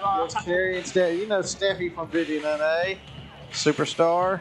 I say they work up there today. We pick out the superstars exactly. in the audience, in the crowd. She's gonna be really embarrassed about that one, I'm sure. I'm not gonna live that one down, but that's okay. And we're down to about 3 minutes. Yeah, we got actually, I think I've got backed up a little bit more, so we put a little bit extra time on the clock. But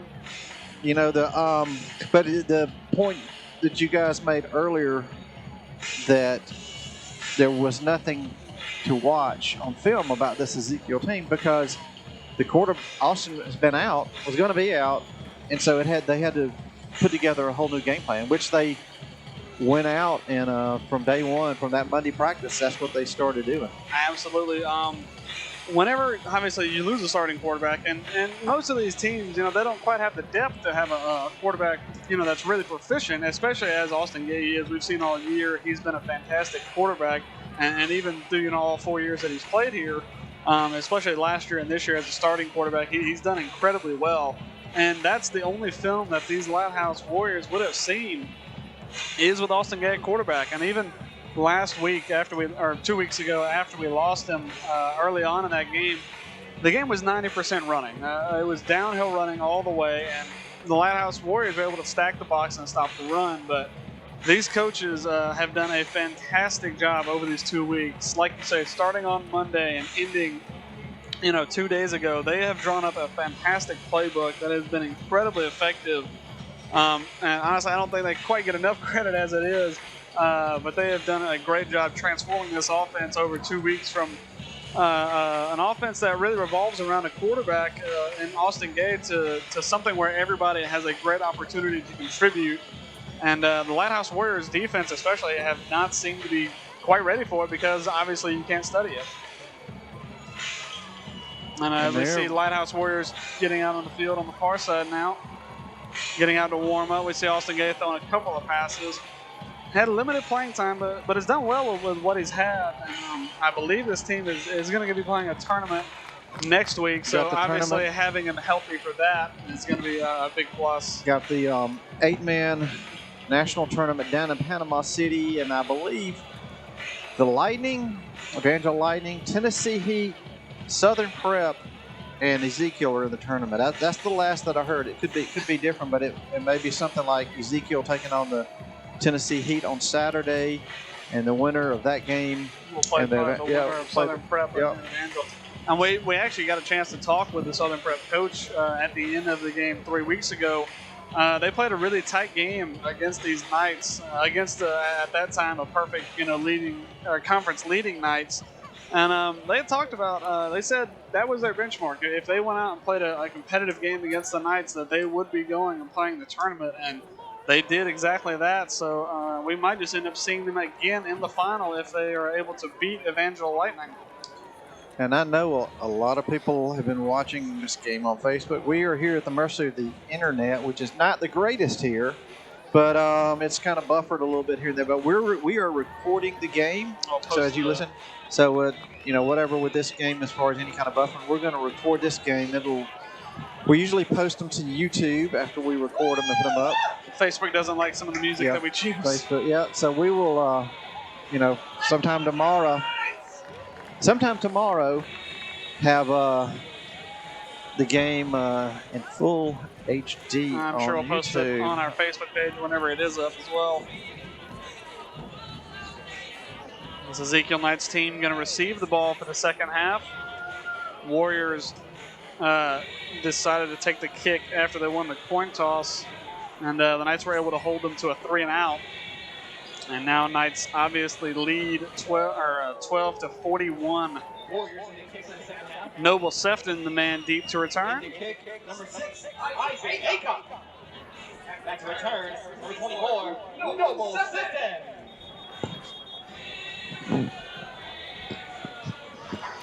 So we're getting ready for kickoff here. The Warriors do love an onside kick, but they were made to pay for it. Yeah, that was in that second quarter. Cory Murphy able to pick it up quickly with some good hands and carry it to the end zone. I do not believe they'll be attempting that onside kick to his side again. No, especially not to his side. And we see Will Fowler also. He's the man who's 15 yards back. Hatchell is on the other side, another speedy, large individual with good hands. So I think we may actually have some discussion. A little discussion from both coaches. Well, with the coach. Both coaches going out of midfield. This is interesting. I mean, it's been a fairly it would not surprise me at all game, if they were not to talk about this formation issue that we've been talking about all night long. Well, and it kind of plays double fold. Whenever that's the formation that your offense runs off of all year, and you run it fairly successfully, whenever you have an officiating crew that enforces the rule that you can't have that eligible receiver, then obviously it's going to cause a little bit of problems. But also from the Knights' point of view, whenever you kind of drive it into your kids all week of how the rules work and how that formation works, then you obviously can't just go out there and bend the rules for a certain team. Right. There can only ever be 5 eligible receivers on the field. Mm-hmm. Only 5. And while I discuss this, I wanted to talk to you, Daryl and Earl, both. One more of the last, I think, keys to success for the Knights. Obviously, the biggest one being turnovers. We talked about that a little bit, but so far for the Knights, no turnovers so far, and both of the turnovers coming from Lighthouse, both of which the Knights were able to pick up. One of them was returned immediately for a fumble, and one of them was a good drive put together by the Knights for another touchdown. So 14 points scored off turnovers, and Lighthouse have not been able to force any of them like they did last week. Absolutely. Or 2 weeks ago. And it helps when you know what you're doing and you have a clear game plan. Absolutely. It was terribly unfortunate that Noble Sefton got forced into duty in the middle of the game. Absolutely. In a high-pressure situation. And with the changes to the offense, with the double-wing formation, we actually have the defensive line for Lighthouse on their heels. They are not running up the field after our skilled players in the backfield. And it's an excellent coaching job. They neutralized the same way we did against Evangel Lightning. They neutralized the pass rush of these Lighthouse Warriors. Absolutely. They give whoever's starting in at quarterback, whether it's Noble Sefton or Austin Gay or even Trey Spackman, they give them the opportunity and the time for plays to develop, whether it's down the field or in the backfield, through play action passes or fake handoffs and quarterback draws. They give this offense enough time to let those plays develop and work out successfully against this defense for Lighthouse, who's really kind of on their heels. Absolutely, absolutely, and they're having a heated discussion about this. It's a very, very I'm telling you, it's got to be about that, because this is something that you really have to know the rules for. Again, there is no 8-man eligible formations. There can only be 5. And we're having we have one of the refs up here at the front of the clock, and he is confirming that's what they are that's talking. What they're talking about, but yes, I don't absolutely. really know what exactly. And he's ready to go. Yeah, the successful plays that they've had out of that formation are the only reason that they've scored in this game. And Hunter Wilson coming off the field looking the more frustrated of the two coaches. And I'm sure if we can kind of dig into the rule book a little bit, we'll post the rule on our Facebook page if we can find it, maybe after this game, so you guys can kind of read the jargon off the screen for yourselves. But it basically tells you can only have 5 eligible receivers and 3 blockers, which actually in 8-man football leaves you with 4 eligible receivers because your quarterback is the man in the backfield and 3 blockers on the line. Absolutely. It looks like we are finally getting it away. We're going to get it going here. And Knights prepped for an onside kick, but may not be coming. It's and an a absolute squib kick. onside Peyton kick. Patchell, he has Fair trouble catch. holding on to it, able to pick it up, and the fair But catch he cannot called. advance. Yeah, That's the fair catch was called. A bit of a nerdy So that's going to be they're going to get it right near. It looked like right at the 30-yard line on that side of the field. Well, we gave Peyton Patchell a little bit too much credit. A little right bit too much there. credit about his good hands. He ate that buttered popcorn this morning and just didn't quite get his both hands on it that time. But it's going to be 1st and 10 for the Knights, who have been very successful on offense. And this is the offense we're used to seeing. Austin Gay in the backfield. Bishop Spackman, low man back behind him. Brennan Tormey and Noble Sefton set to either side. Handoff right up the middle. Spackman makes a good cut. It bounces outside, but it's eventually going to go down. Not much yards gained there. He's going to get a couple of yards on that one. It's going to be 2nd and 8 for the Knights. And if you're this Knights offense, you've kind of played it all night, running good, hard running downfield.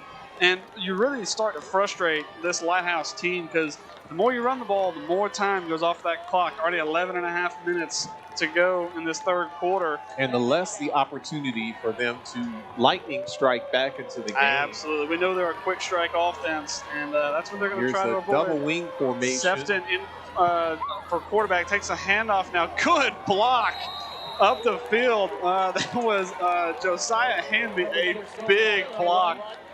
Absolutely. We can watch that one again. Gain wasn't very much on the play, but Josiah Hanby, we'll see it right there. Hammers. This offensive line doesn't quite get enough credit for these Knights. Third down and 6 to go. Third and about 5. Two stay to the far side are Noble Sefton and Brendan Tormey. Snap is low. Cory Murphy going to get the handoff. Not a lot of room to run. I'm sorry, Colby Taylor. Looks like he fumbled that ball. That ball might be on the ground, but the Knights. And it is fumbled and recovered by Lighthouse. And that one just stripped away from Kobe Taylor. He was a little bit dejected about that one, but they turn it over. Yeah, we'll watch again. Something that they should not be doing. Didn't expect it coming from behind. A clear fumble, and Kobe Taylor tried to cover it, but the Warriors going to take over this ball now on the 38-yard line. And their offense gets out on the field with the, Well, and that was one thing we talked about, a very clean first half of the Knights, but and here's our formation again. Well. Yeah, this is the formation they were discussing. Snap, pressure coming, can't get there. They went right past the quarterback. And a big Castle comes in and cleans it up, though, real nice. Was not going to let him get away. That's going to count as a sack. It was behind the line of scrimmage. It's going to be a loss of about 1, but a big sack could have came here. Bishop Spackman and Cory Murphy both walk right past the quarterback. Good contain, though. They put more than enough pressure on him that he could not make a pass. Good contain, though. Bradley Bumgarner kept it inside, and Peyton Patchell, like you said, cleaned it up. So it's going to be second and about 13. Rugby scrum down the middle. I get a good yardage on that good play. Push inside.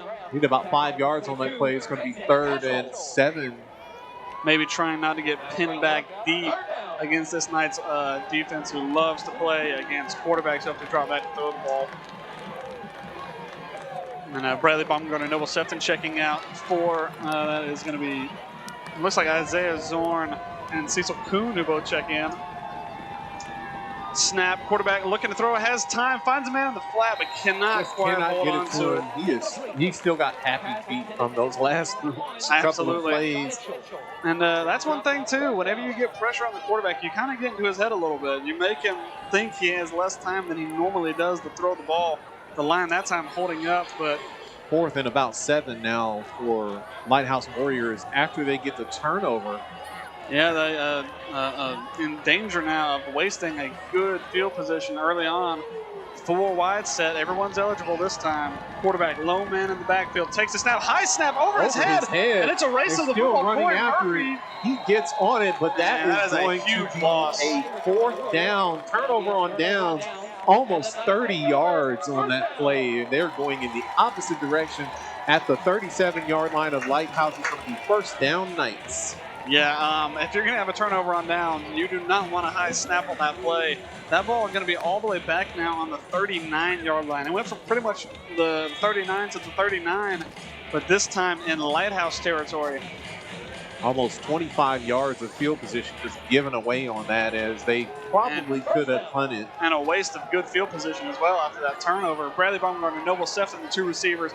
Austin Gage drops back, has a man open. Looking for Noble Sefton. That ball a little bit underthrown, but Sefton goes up and tries to fight for it. Not able to catch it. He actually had 2 wide open receivers, both Bradley Baumgartner and Noble Sefton, both wide open.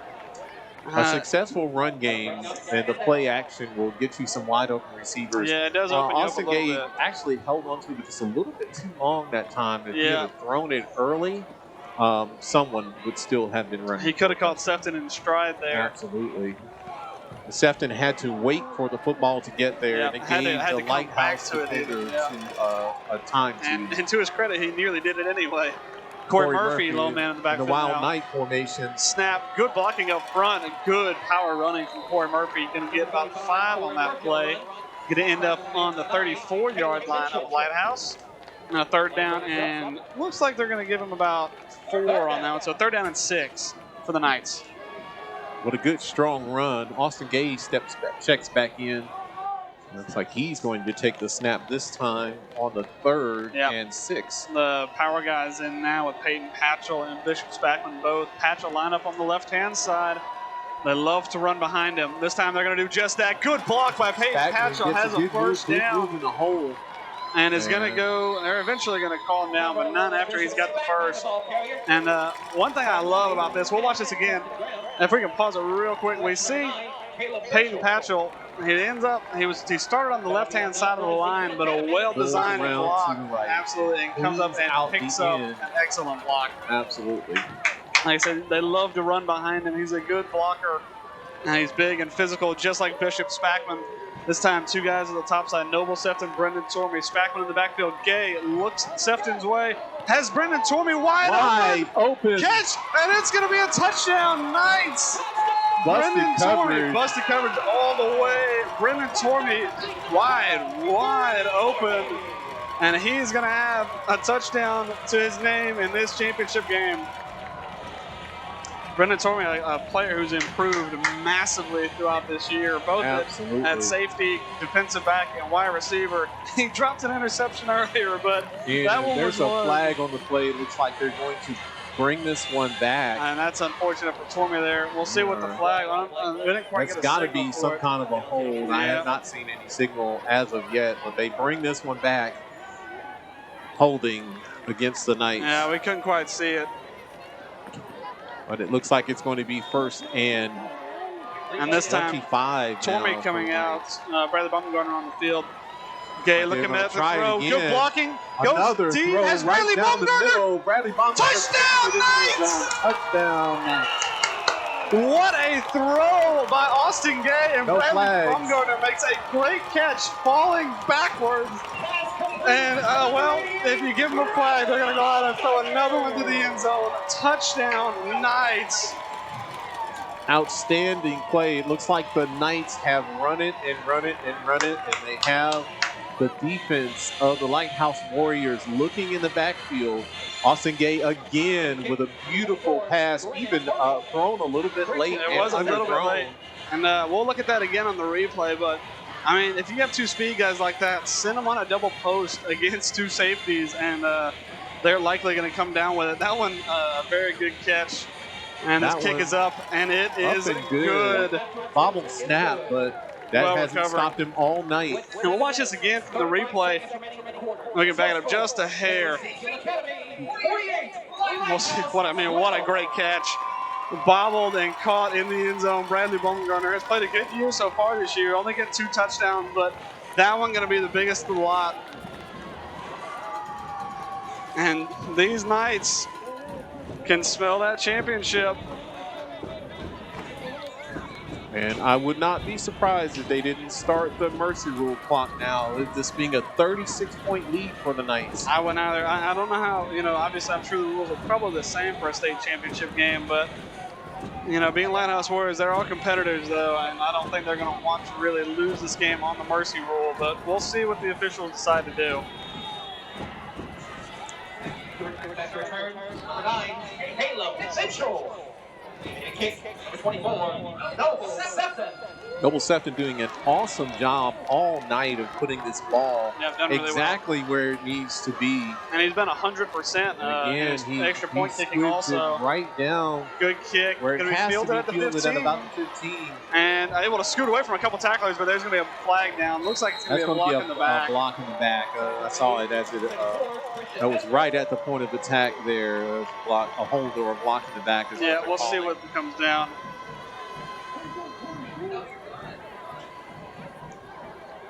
And they're going to say that's holding right there.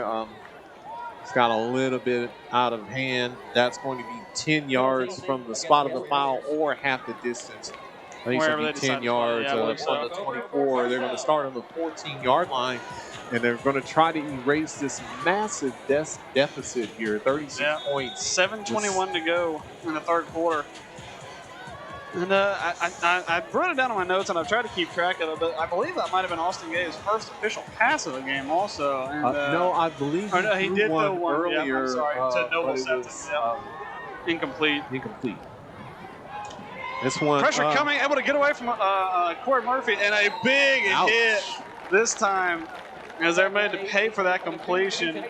Just about no gain on the play as it's going to be second down, and that was just a lot of leather over there on the sidelines. They get the pain just for no gain there. No gain at all. Yeah, you don't like taking hits like that for minimal gain.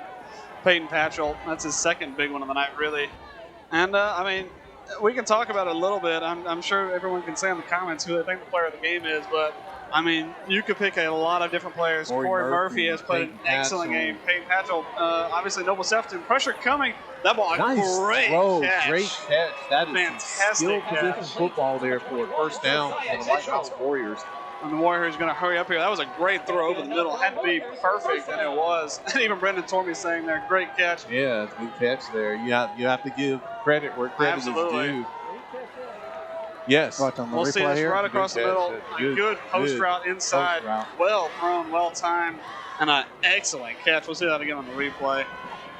This time, Warriors set up 2 on the near side. Shotgun snap. Pressure coming.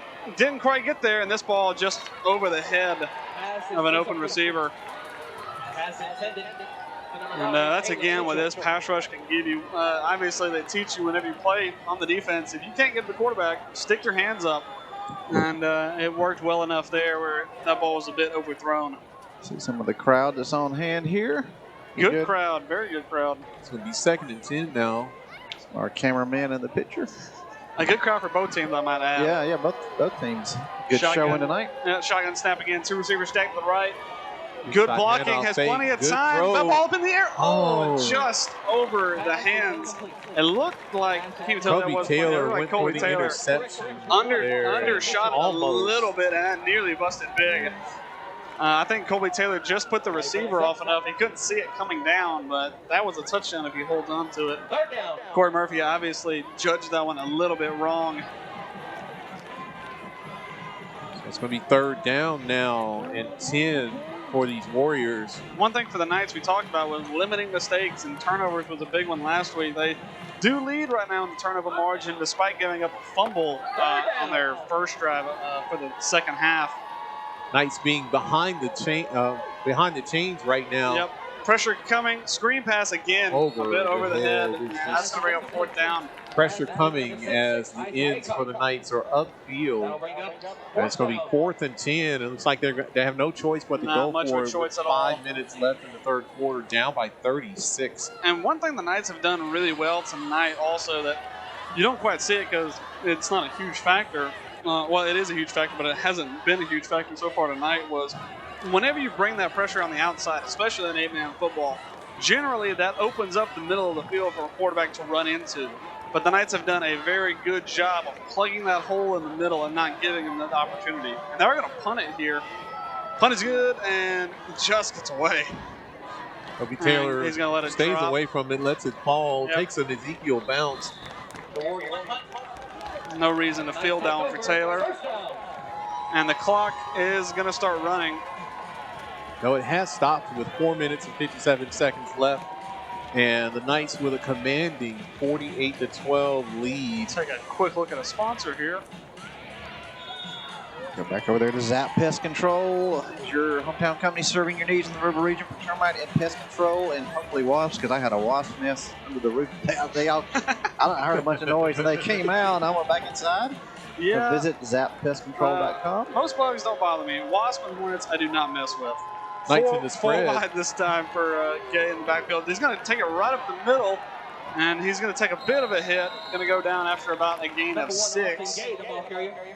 Obviously, Austin Gay wanted to play a physical game, which he's been a little bit limited to, and you just want to keep him healthy for the state or for the tournament that we do have upcoming on Friday. It's going to be 2nd and about 3 as Austin Gay, the senior, gets about 7 yards on that play. Yeah, just almost untouched there. And you think about it, they went out the last 2 plays with 2 deep bombs, and that's going to open up the run game for the Knights. 4 wide again, snap. Gay has time to throw, looks over his receivers, has to escape some pressure, still able to get away. Good blocking and a That's gonna flag be a down. They're going to call that a flag. block They're in the gonna call that back. a block in the I don't back. know. Brendan Torrey makes a gets the great catch, but I don't know how that's called a block in the back. A bit unlucky there, as it looked like he touched him on the shoulder pad. We'll watch it again on the replay. But Gay was trying to create some time and create some space.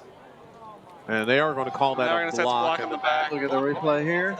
It was a tight one, but it was very. It's a hard one to call. Yeah, that's a tough call Very against the close Knights. one. As Obviously, the refs have a better view than we do of it, but that one's a tight one for sure. I think we have the best view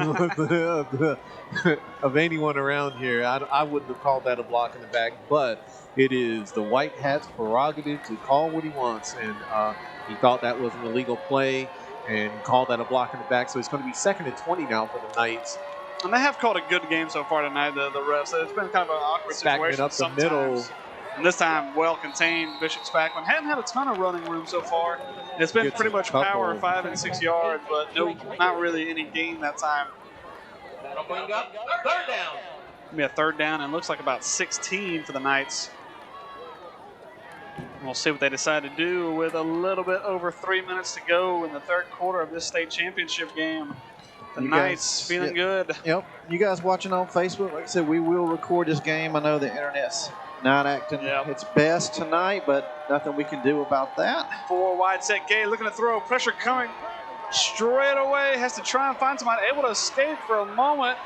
Going to need to get rid of this ball, and he does. Good catch and good throw. Brendan Torby going to get that ball right up near the original line of scrimmage, but still well short of a 1st down. Austin Gay did well to create some space, and Brendan Torby did well to get open. And it's not really hard to find him on the field, Brendan Torby. It's usually the tallest Ezekiel helmet down the field. Absolutely.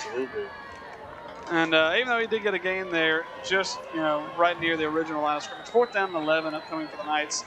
And you do kind of feel bad for Brendan Torby, though. He did catch that wide open pass and did score a touchdown. Unfortunately, that was chalked off. But we did talk. Bradley Baumgartner's probably glad. He's about probably okay with it, absolutely. But another thing with Brendan Torby too, he's played a good year this year. He's improved an incredible amount, both on offense and on defense. Timeout called for the Knights.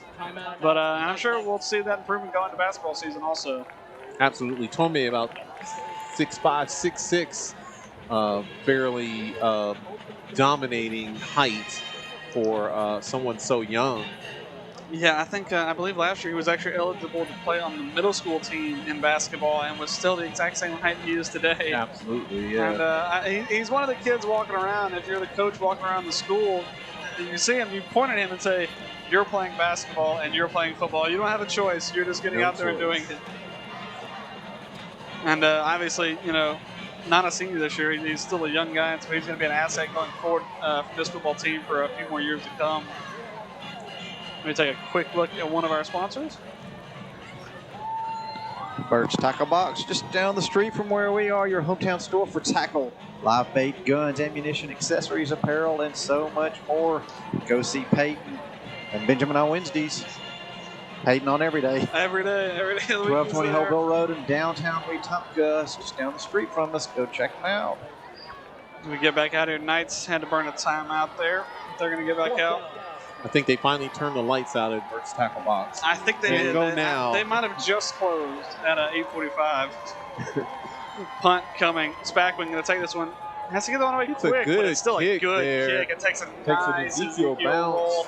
Still rolling, and it's going to end up right at the 20-yard line. Lighthouse Warriors going to take over with 1:56 to go in the 3rd quarter, and the clock decides to stop now at 1:51.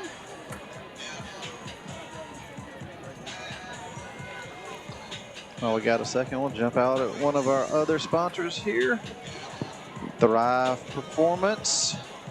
There they are, Thrive Performance. In order to meet a growing need for at-home personalized healthcare services, Thrive Performance. Health Medicine, go visit thrivemedicine.com. Lighthouse getting out there quickly, men in motion. Shotgun snap, handoff right up the middle. Peyton Patrick gets in the backfield and does just enough to slow him down. And it looks like, I believe that was, I'm sorry, that's not, that was John David Merrithew in there to clean it up. Shotgun snap again, going quickly as the clock continues to roll. 2nd down and 7. Same formation Shotgun snap, again. yep. And fakes the handoff. This time a Pitch to pitch to the the outside and a and slip. he Very just slipped unfortunate. down. Yep. Isaiah Zorn was there, but slip. He caused that slip by being in the right place at the right time. He was coming into the inside to clean up on that tackle. That's one good thing the Knights have done tonight that they didn't quite do as well 2 weeks ago.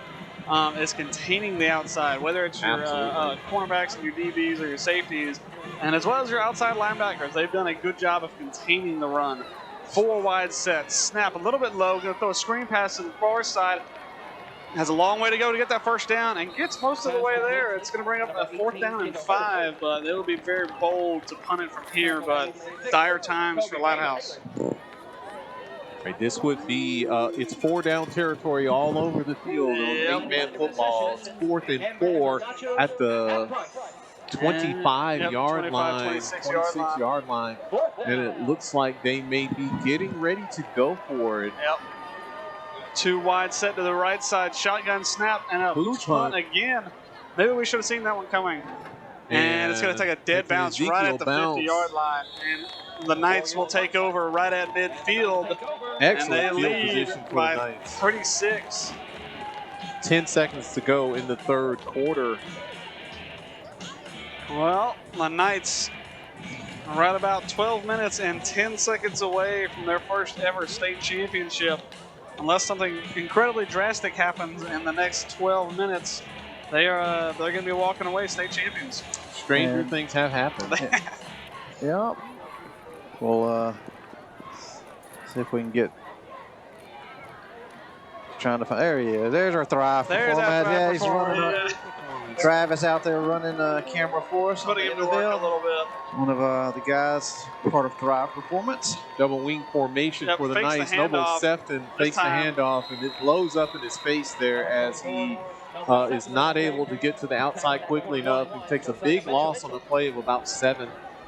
And that's going to do it for our 3rd quarter. The Knights 12 minutes away, looking for their first ever state championship. We'll take a quick look at our sponsor before we go into the 4th. Tallahassee Superfoods and Supermarkets, located in Tallahassee, Alabama, locally owned and serving the area for over 50 years. Low prices, and I mean low prices, and hometown service. I was talking with them the other day about everything going on and everything they had to cope with being a local grocery store, and they've managed to do it.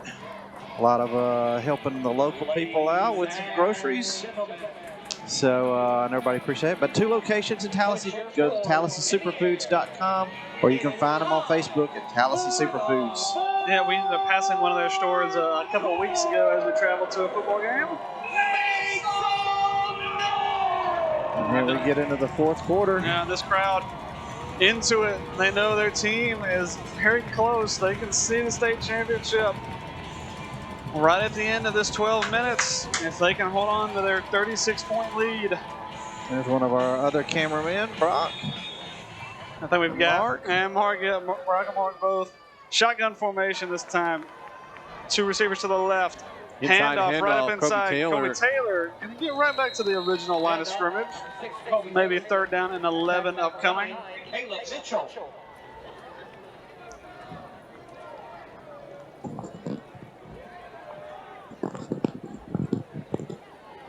And one of the Lighthouse players goes limping off the field. Hopefully it's nothing serious. No, that's not what you like to see. 30-11. Especially like deeper in the postseason. Screen pass, Noble Sefton this time. Sefton. Has to try and beat a man, but can't quite do it. Going to be down close to the 1st down marker, but 4th down. Actually, he's about 5 yards short of that 1st down marker. He needed to get to the 40, so it's going to be 4th and 5. It looks like the Knights have to make a decision here as to whether to kick it away or not. It looks like the starting offense is still on the field, and they're going to go for it. Yeah, here. I think once you cross midfield in 8-man football, it's 4-down territory.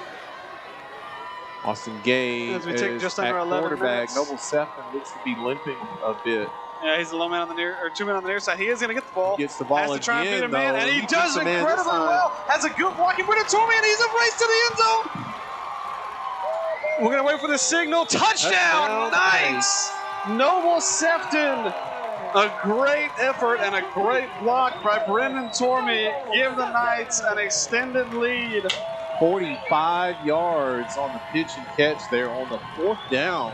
This is the second giant 4th down play for the Knights as they take it all the way to the house on the swing pass.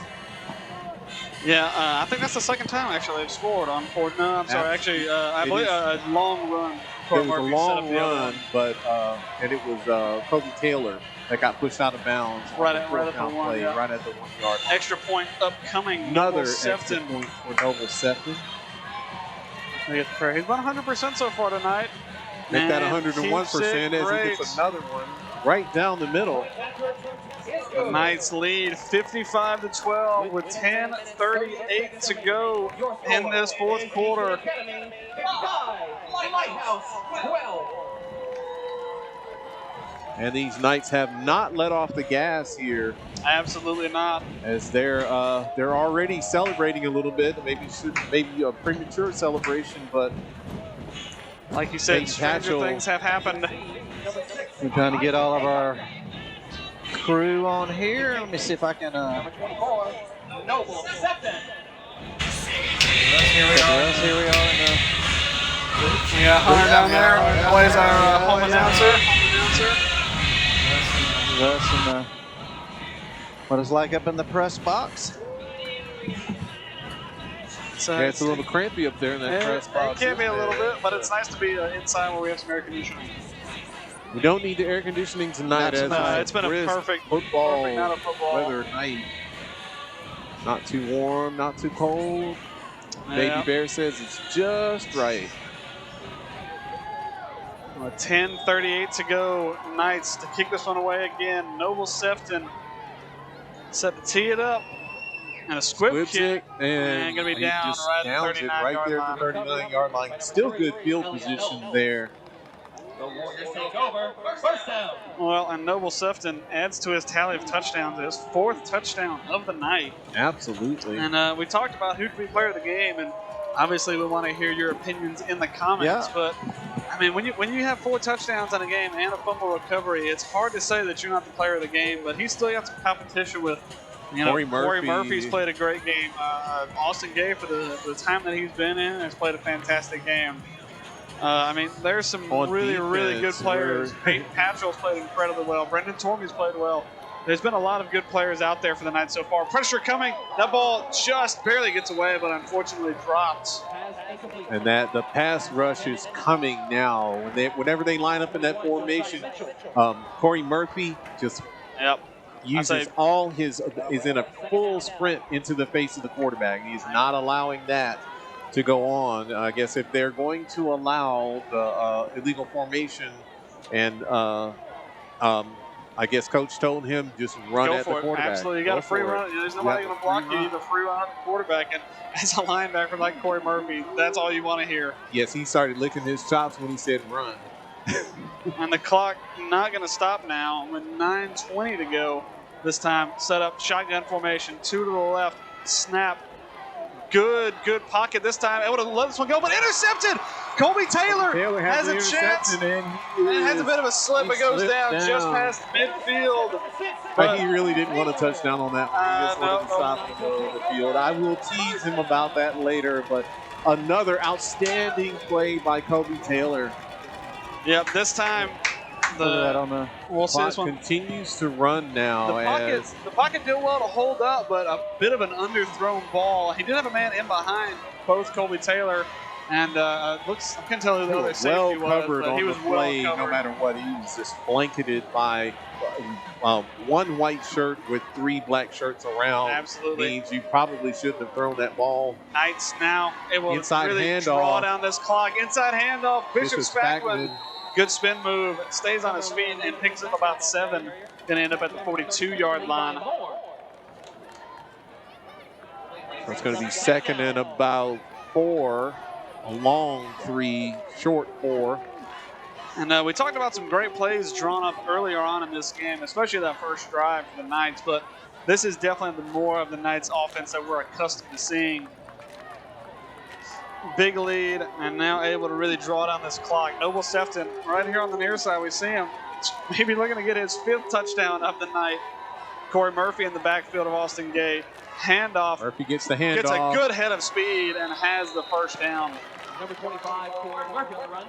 Tackle number 44. Clock not even going to stop to reset the chains. Absolutely, as we are under the mercy rule now, I believe, as the clock is running now, trying to run this one out. A 43-point lead will probably put you in the mercy. It should if it doesn't, and it may just be that the rule used to be that after in the 4th quarter was when they ran the clock. I got you. Double wing formation for the Knights now. Sefton in the backfield again, and just waiting for the signal from the referees. we do actually have a play clock tonight that we're actually using, which is always nice. Handoff inside. Taylor again gets about effort. 9 or 10 on the play. He's going to be up near the first down. Tough Looks like running just on short. the inside. There we have Daryl up top. Yeah, Daryl the all the way up coaches. top. Yeah, wave. There you go. Give us a wave, Daryl. There he is. There Travis. we go. Travis has got you right now. Yeah, I know. There he is. Got Daryl and Andrew Bucksbaum helping film up there. I know we've had a lot of volunteers for this football program, but we've also had a lot here at BP1 Sports that have helped us out quite a bit throughout the year. Shotgun second formation. and about 2. 2 to the left of Gabe. Bishop Spackman is in the backfield with him. And again, the benefit just letting this clock run. Snap, handoff inside. Spackman doesn't look like he's going to get that. He's only stood up just short. As they stack the box right in front of him, where it's going to be 3rd and about 2 yards to go. Clock running 6 minutes now left until the celebration happens. Trading out one speedster for another. Noble Sefton and Bradley Baumgartner trading places. And after the game, we do have the awards Yeah, so stay for tuned. the conference. Yeah, we'll have the awards for the conference. Shotgun snap. Gay drops back to throw. Good block from Bishop Spackman. Gives him time. Rolls out. Tries to find Brendan Tormey. A great catch by Brendan Tormey and a horse collar tackle. If not a target. They may have been a face mask. Yeah, it was hard to see, but he definitely got an awkward part of Brendan Tormey. Who, I think he's to his reaching credit, up like made a it's a great horse catch. mask. Look at the face mask. A horse mask. We'll call it a horse mask. Horse mask, face collar. Good block by Spackman to give Austin Gay time. He does a good job rolling out, and great catch by Tormey, but a clear face mask there. Can't grab him by the headgear like that. Spun that headgear all the way around. May have been all he could get, though, unfortunately. These guys have fought hard all game. But that's going to be a first down and goal now for the First and Knights. goal, half the distance was what they gave him from the 10 to down to the 5-yard line. Shotgun now. 2 men to the left are Bradley Baumgartner and Noble Sefton. Spackman in the backfield. Gay sling pass to Bradley Baumgartner in the dirt. Not Austin Gay's best throw of the night. They may be trying to get Bradley Baumgartner another touchdown because he's been out there all year long. He has. He's putting a lot of effort on and off the field. A lot of both. effort. He's got a lot of speed, a lot of potential. Well, and looking forward to, obviously, players like Austin Gay and Noble Sefton, moving on after this year, you have to find your other playmakers. And Bradley Baumgartner and Brendan Tormey both have become a vital part of this Knights offense. Second down, power formation for the Knights. Yep, Noble Sefton back in at quarterback. Second down and goal. Knights been perfect in the red zone so far tonight. Man in motion is Bishop Spackman. Fakes the handoff. This time, Noble Sefton going to keep it. Rolls around, but good tackling. Drags Noble Sefton down. Who's in a little bit of pain. That's not what you want to see. Ending out this season. Stop the clock here and 10 to Noble Sefton, who could possibly be cramping after all the work he's done tonight. Yeah, we'll take a quick look at one of our sponsors. Robert Morris Attorney over in Deatsville, Alabama. If you're needing legal services in the River region, just give him a call at 334-569-1820. If you need some coaching, he's already taken Yeah, like we always say, you can try and get him as a coach, but he is all ours. Yeah. Like a bunch of other guys, he does double duty, coaching Both basketball and the football team. They've been busy with both this week. And they're just going to cart him off the field. And just pick him up and carry him off. That's one player you hate to see go, especially with like the tournament coming up. I think he might just really be cramped up. Yeah. Yeah, that's certainly what you hope for. That whenever you kind of got dragged down, you saw that toe kind of dig in and his calf really extend. So we're hoping that's all it is. Let's hope that's all that is. It's going to be 3rd down and goal from about the 12-yard line as this one kind of continues on. Clock back running again. Yeah, we're now under 3 minutes now. Kobe Taylor gets Taylor not wrestled down in the backfield after no gain. And it's going to be 4th down. And a 4th down and goal right at the 10-yard line. We're down to 2.5 minute mark here. Yeah, the Knights still looking to celebrate this win. Obviously, Noble Sefton's unable to return. It will be a little bit of a soured effort. Jet Morris is in the game right now. Looks like he's going to replace be the speedster. They've got the speed package in there now. Yeah, Jet is 4 speedy guys, and of course up top, Brendan Tormey, the big red zone target. Gay going to roll out to the left side, able to try and spins away from a man and is in. Runs over a couple. Touchdown, Austin Gay. And well, if he's going to be the last guy to score you a touchdown in this championship game, he absolutely deserves it. And he's put in a great effort this entire year. And coming back from what very well could have been a season-ending injury, able to force it out and get into the end zone.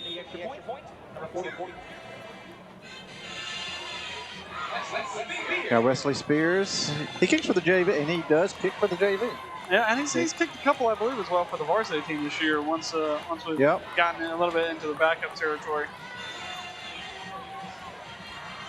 And this is going to give the chance to lead by 50, and they do just that. And the Knights are up by 50 points, a dominating performance for this championship. Absolutely. Whether you can say it's a controversy over the formation that Lighthouse run or not, whenever you win a game by 50 points, I think you go out there deserving to be a state champion. Looking back at the touchdown. Yep.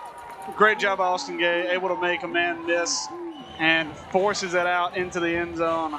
Bradley Baumgartner gives the signal. You can tell the whole team come over and celebrate with Austin. And we'll even see if we get this kick away as the Knights sideline looking like they're starting to celebrate. Get the Gatorade. The Gatorade. Brock, get the Gatorade. And the Gatorade. And the Gatorade's getting ready to go on the coach, and there it is. More and more. 3 dumpings of Gatorade.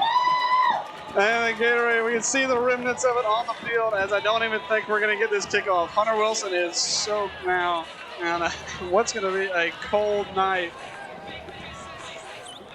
but a celebratory one nonetheless. The Knights had their perfect season ruined by these Lighthouse Warriors 2 weeks ago, but now they come out.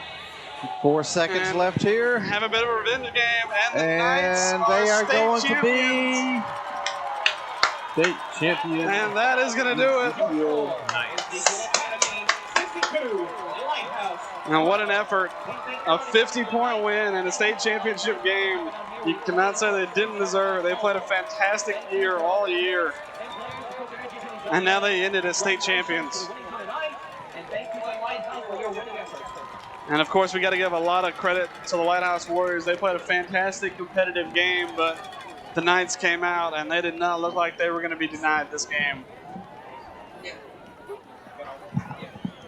An outstanding performance by the Knights all the way around. The coaching staff, every player on the team went out there and played their hearts out. It's a good night.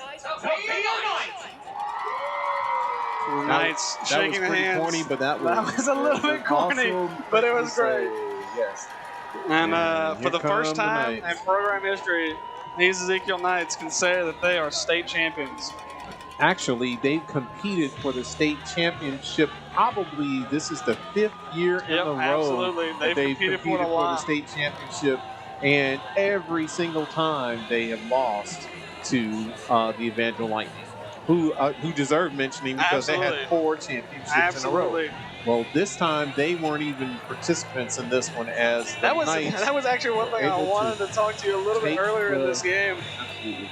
Absolutely. It is a bit strange seeing the Lightning not out on the field for this one, but obviously 2 worthy opponents, and the Knights go out and get the win.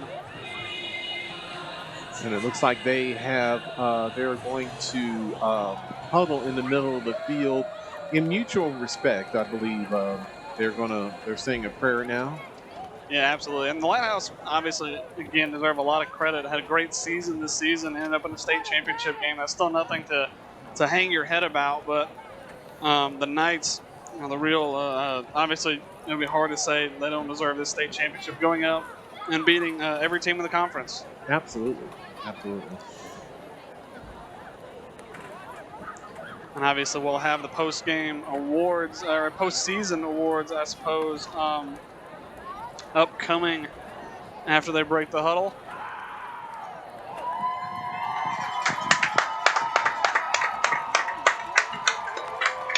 The Knights finally going to come over and celebrate with this home crowd that has stuck with us pretty much through all of the traveling we've done this year. We've always had a great turnout for this team, and they finally get to celebrate a state championship. Could someone take the cordless microphone down there for the announcement? You want to know what's a big favor, Joey? Take that cordless mic over there and run it down a bit. Yep, thank you. Make sure that it is on. Make sure they turn it on. It should be on. Maybe a little bit in the post. Or here he is. He ran the mic down there already. It is down there. You got to open it up to turn it on. So someone has to have the. They're getting the awards. Yeah, post-game awards upcoming. We always have this every year. Yeah, do this at the end of the year for the a conference kind of awards, I guess. I would say, obviously there'll be a lot of award winners out there tonight, both being teams that played in the state championship, but it is awards throughout the conference, so we'll probably see a couple of Evangel players winning awards as well. Hunter, help them turn it on. The cordless mic, help them get it on.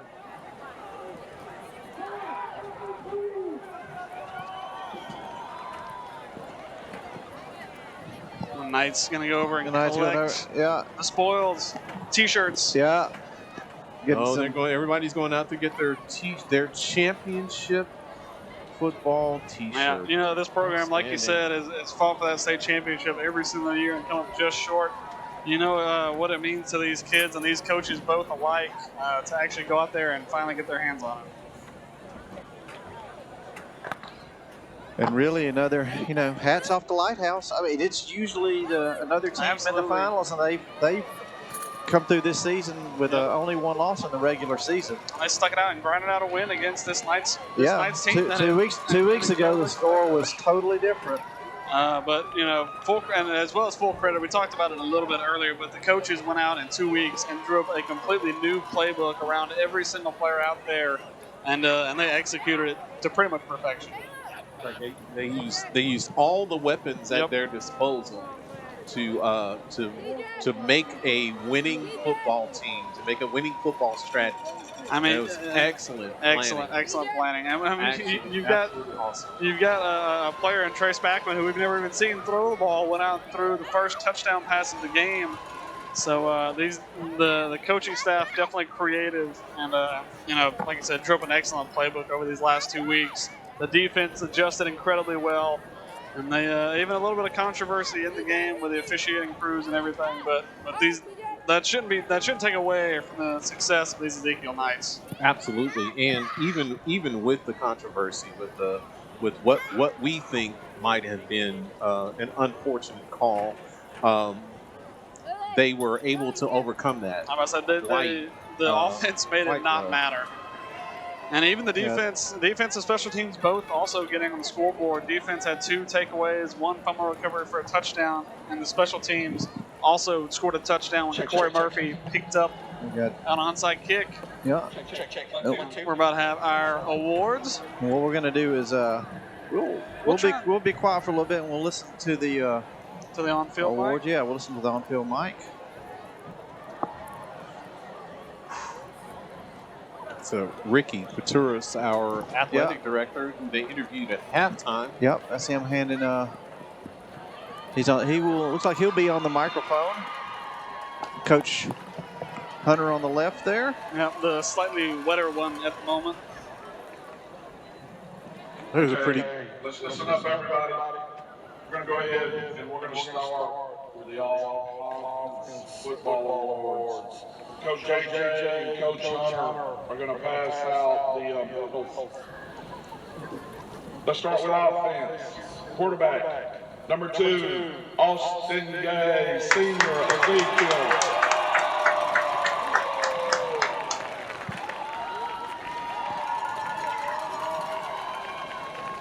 Number 10, Preston Graham, junior, Lighthouse.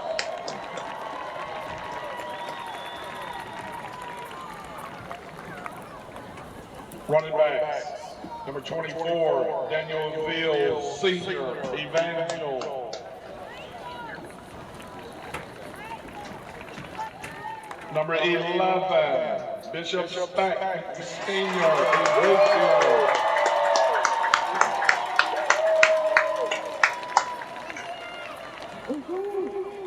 Number 17, Jackson Smith, senior, Lighthouse.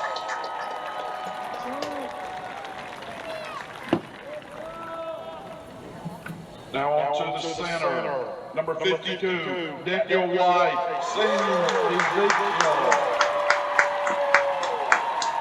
AKA Big Joe.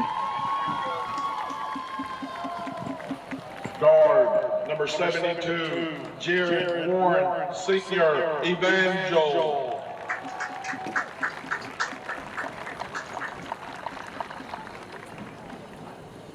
Number 64, Josiah Hamby, senior, Ezekiel.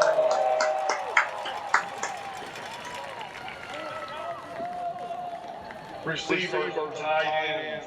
Number 11, Timothy Howard, senior, Evangel.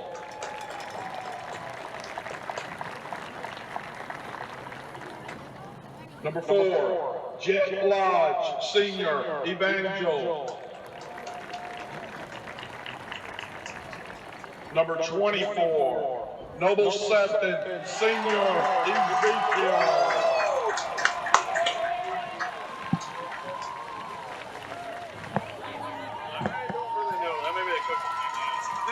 That's your all-conference offensive team. Let's go to defense.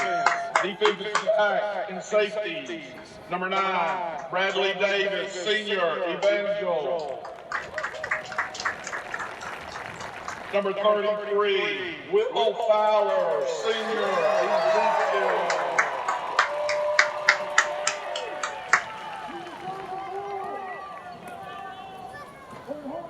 Number 21, Josiah Mitchell, senior, Lighthouse.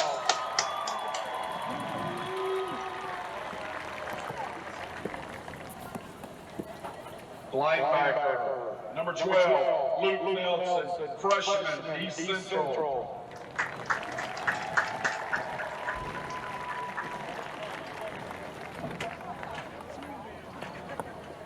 Number 13, Dylan Weather, junior, Evangel.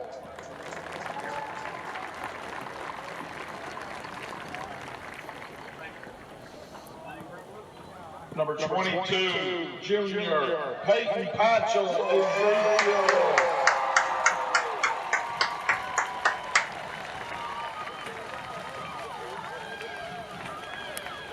Defensive tackle, those are number 56, Everson Jones, junior, Evangel.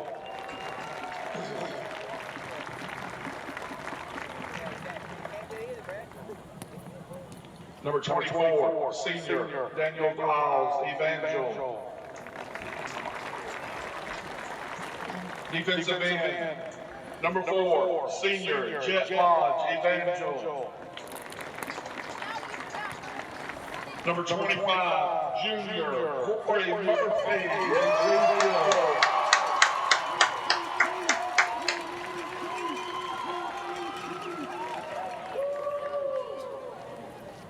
Position kicker, number 24, senior, double safety, Ezekiel.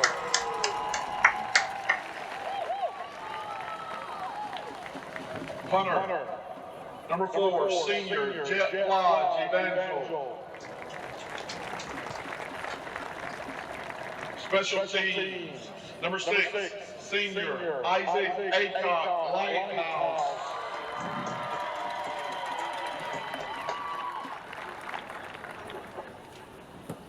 That's your all-conference defensive team. Everybody give a round of applause.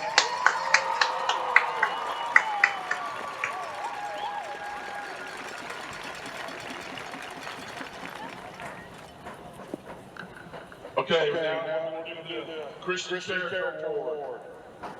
The nominees for the Christian Character Award: Seth Smith, East Central; Jared Warren, Evangel; Cecil Coon, Ezekiel;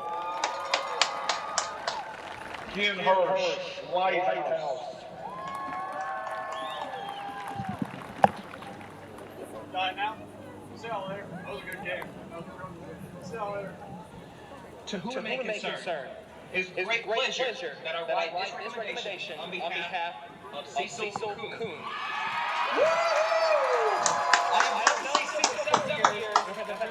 Serving as a student pastor, I have witnessed Cecil's leadership and part for others firsthand. Cecil is truly an intrinsic part of our student ministry. He possesses drive, grit, and immense talent, all qualities of an effective and influential leader. However, he also possesses compassion and empathy that makes him someone that our students look up to and want to emulate.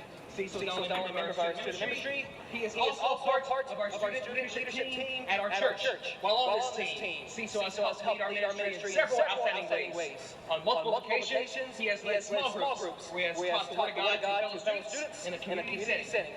He has also helped our church set up for many of our largest events and volunteered for several projects all around our state, including a trip to inner city Birmingham, where he helped to rebuild and restore homes in the Collegeville area.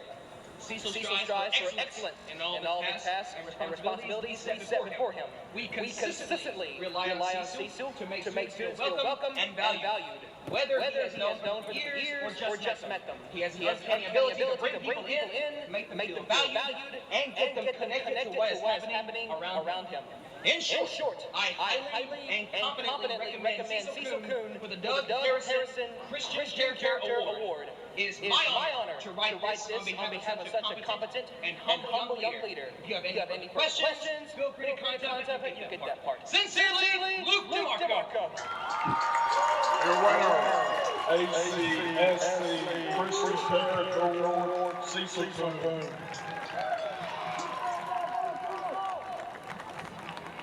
Now, a couple more awards. Let's go to our game MVP. From Ezekiel Academy, number 25, Cory Murphy.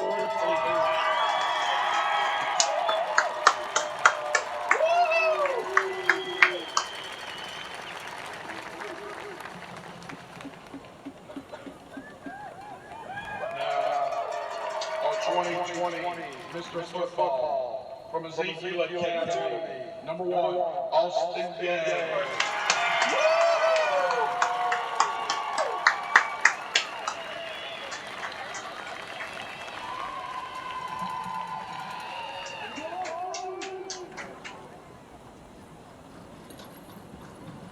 Now we want to congratulate both teams for making the championship. Lighthouse, great season. Hope to see you next year. Let's keep Evangel out of it. Okay, good job. Second place, State runner, Lighthouse. Now for your 2020 ACSC State Champions, Ezekiel Academy.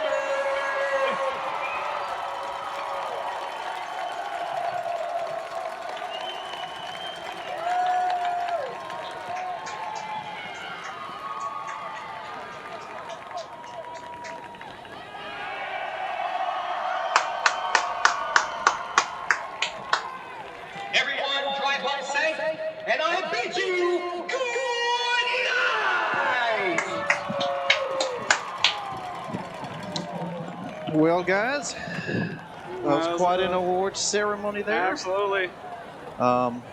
What a great way to wrap up a season. We've got some more games next week at a tournament, national Yeah, we're tournament. not quite done yet. But as far as a state championship goes, I'll say Ezekiel brought it home. It's been an eventful season, no doubt, and you'd be hard pressed to tell me that there's anybody else that deserves to get their hands on that state championship. Yep, they started out hot this season and they finished hot this season. Finished with a lot of points. And this team has developed character along the way.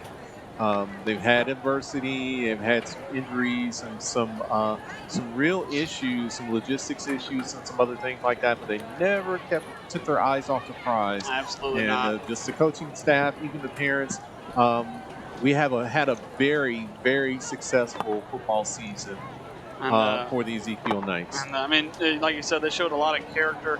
Whenever you lose a starting quarterback just before a state championship game and then you go out and win it by 50 points, then your team clearly shows a lot of drive, a lot of heart, and a lot of will to win. Good shot of them all getting a picture together. Yep.